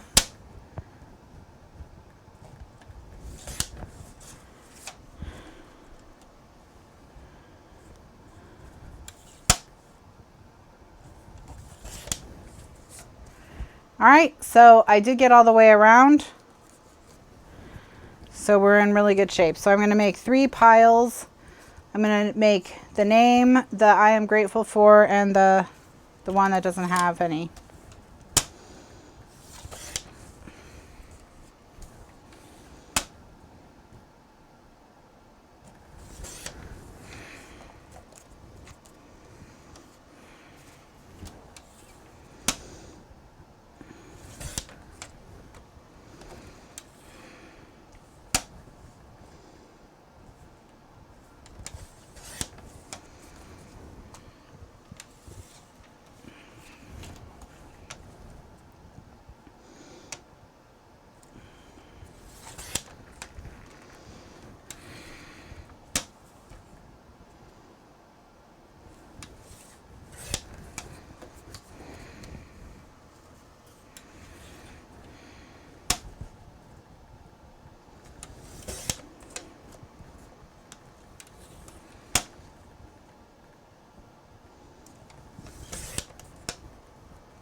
Thank you. This is a fun project. So what we'll be doing tonight is I'll show you how to put the album together to hold these pieces.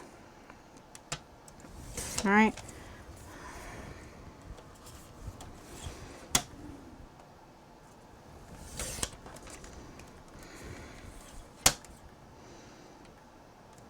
And the album is going to be a modular spin on the Dorian pocket. So we're not going to do a straight Dorian pocket because Dorian pocket has a set number of pockets. And I wanted you to be able to do as many pockets as you had family members. Okay. So because of that, we're going to do a modular spin on the Dorian. Oh, excuse me. Oh my goodness.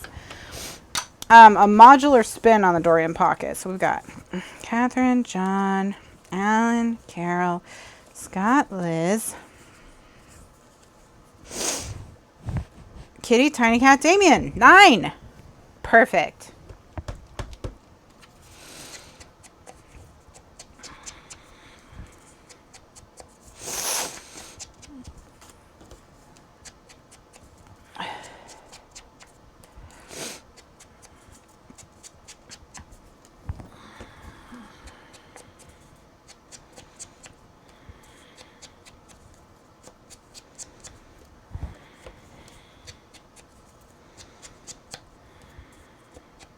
All right, see you tonight. All right.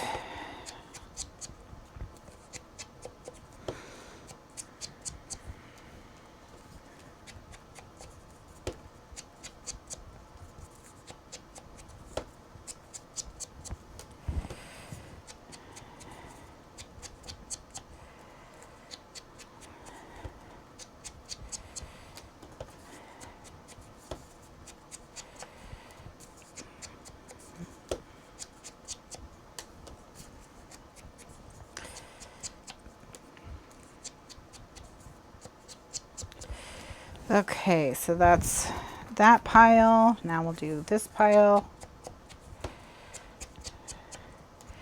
And what's so great about this book is, like I said, once you get in the habit of making them do it every year, then each year you have a gratitude album for your whole family, and you can start to look back on them and see how times are changing, how attitudes are changing, how people's lives are growing and blossoming, and, you know, how you dealt with harder times and still found things to be grateful for.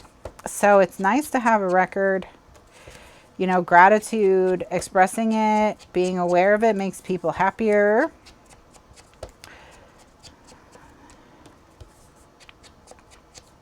So it's a nice project. And it doesn't take too much time, and you get home decor out of it.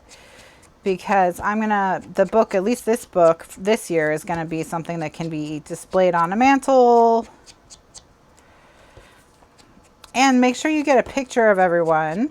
Take a portrait of everyone at Thanksgiving as well, and then you include those Thanksgiving portraits in the book. So get a nice headshot of everybody, each person.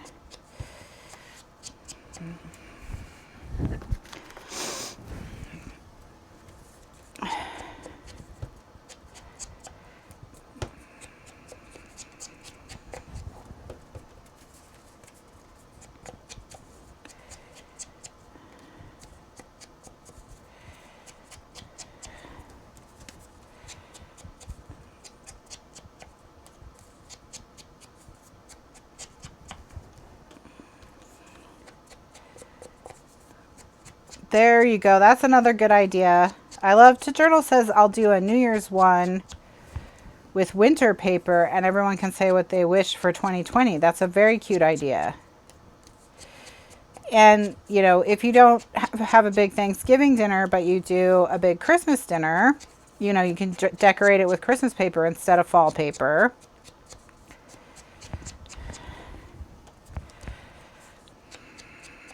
Or if there's a holiday you celebrate that's about gratitude, that's not, you know, necessarily what, you know, I'm suggesting. Of course, you can do that.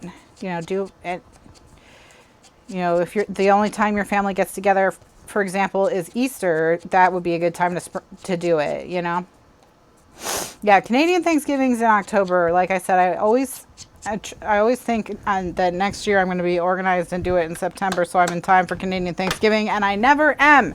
So, you know, for years I've been thinking about it, trying it, and not succeeding. So, what can you do? We shall blame it on past Kathryn's disorganization.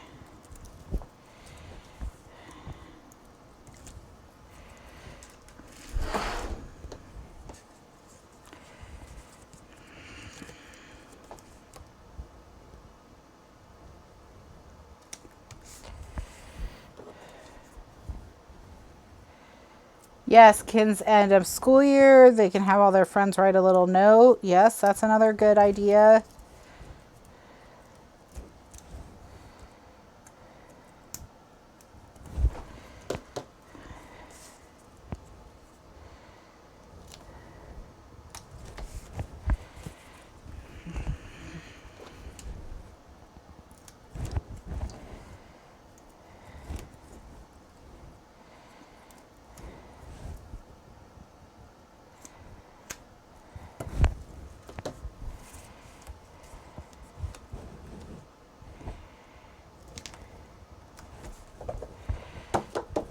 All right.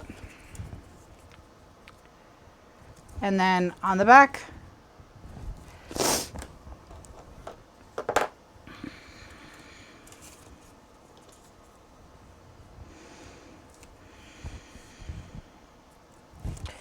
so there's all kinds of things I'm sure that you can use this for if Thanksgiving's not your jam, you know, or if you already did Thanksgiving.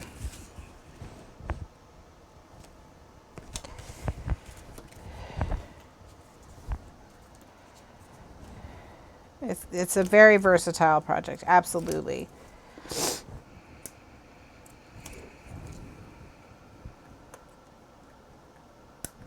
You could, even if you wanted to do a gift for a teacher, You could, of course, you know, every school is different. Make sure you know what permissions you need to take pictures of students.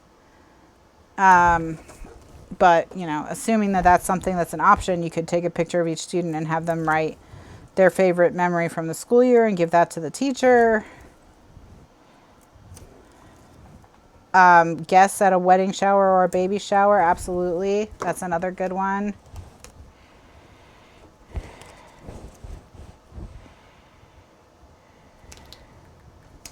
They could write advice for the new couple.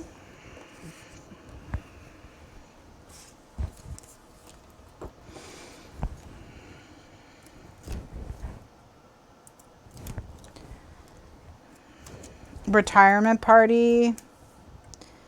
You could have everyone write.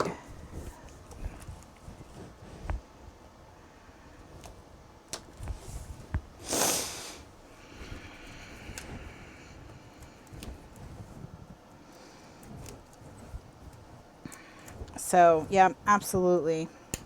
Absolutely. All kinds of stuff.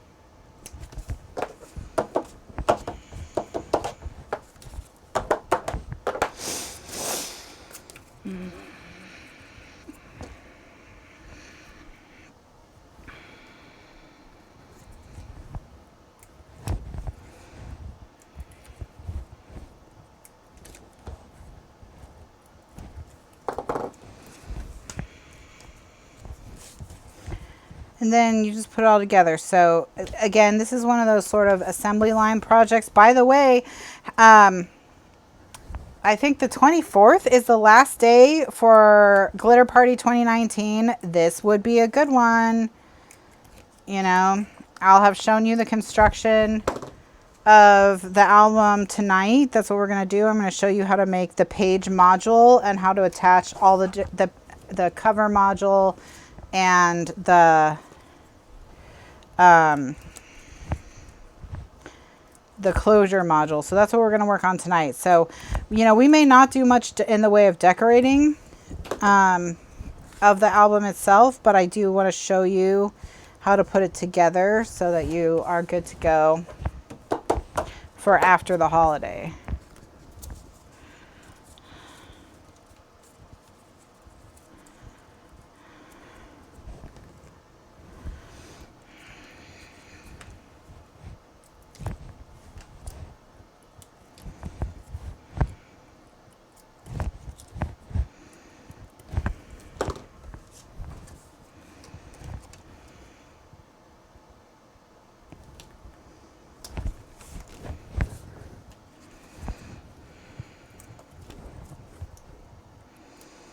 So this is another project that would be great for that. And if you are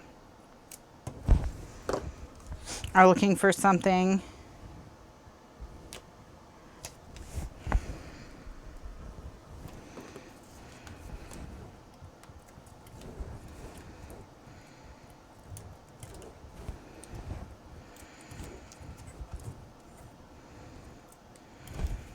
perfect. So all kinds of applications for this.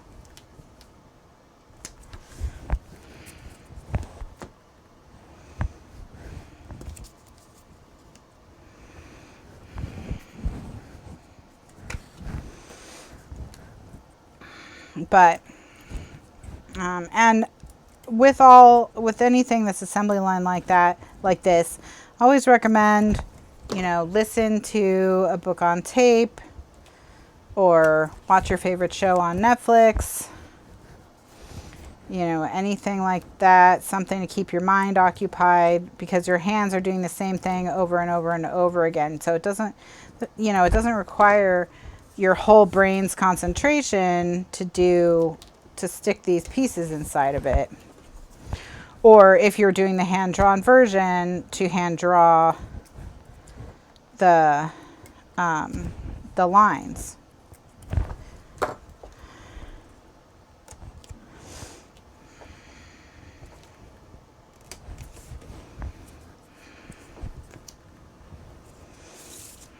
See, this is the hand-drawn version.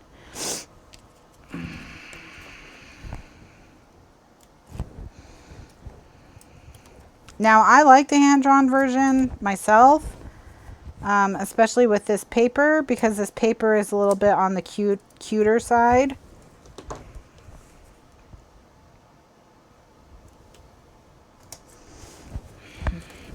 But I'll just, so you can see the different vibes. You know, they're both cute. They're both cute. So.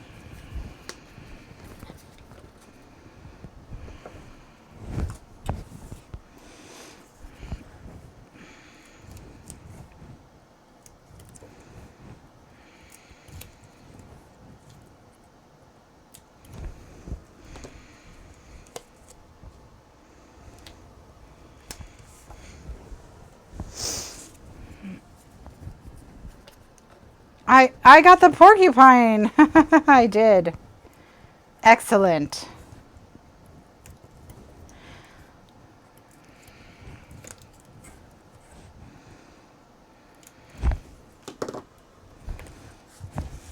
The hedgehog.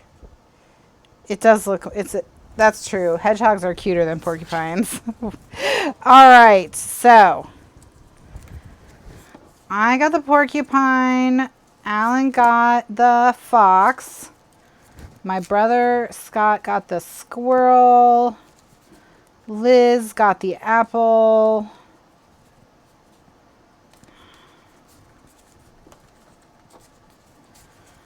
Let's see, my mom got the house with the heart. Okay, that's a good one for the mom to get.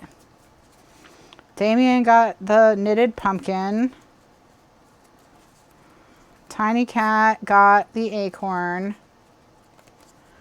My dad got the knitted heart. So both parents have a heart on there, so that's interesting. And Kitty got the leaf, which she would chase a leaf all day if she could. So there we go. So there's everyone. So those are done. And when we come back tonight, I will show you how to make the page module that will hold the photo of the person and this card.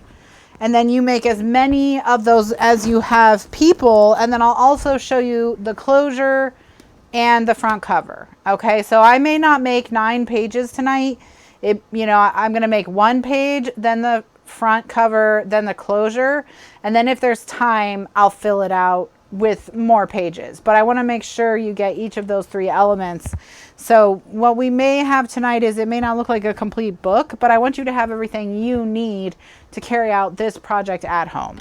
So thank you so much, everyone who joined me. This video will be up on YouTube so that you can see it over the weekend. If you don't have access to the archives, if you do have access to the archives, it'll be there as well. So thanks so much for watching, and have a great evening. I'll see you back here at 9 p.m. Eastern USA time, which is just about 5 hours from now. So thanks so much, and see you next time. Bye now.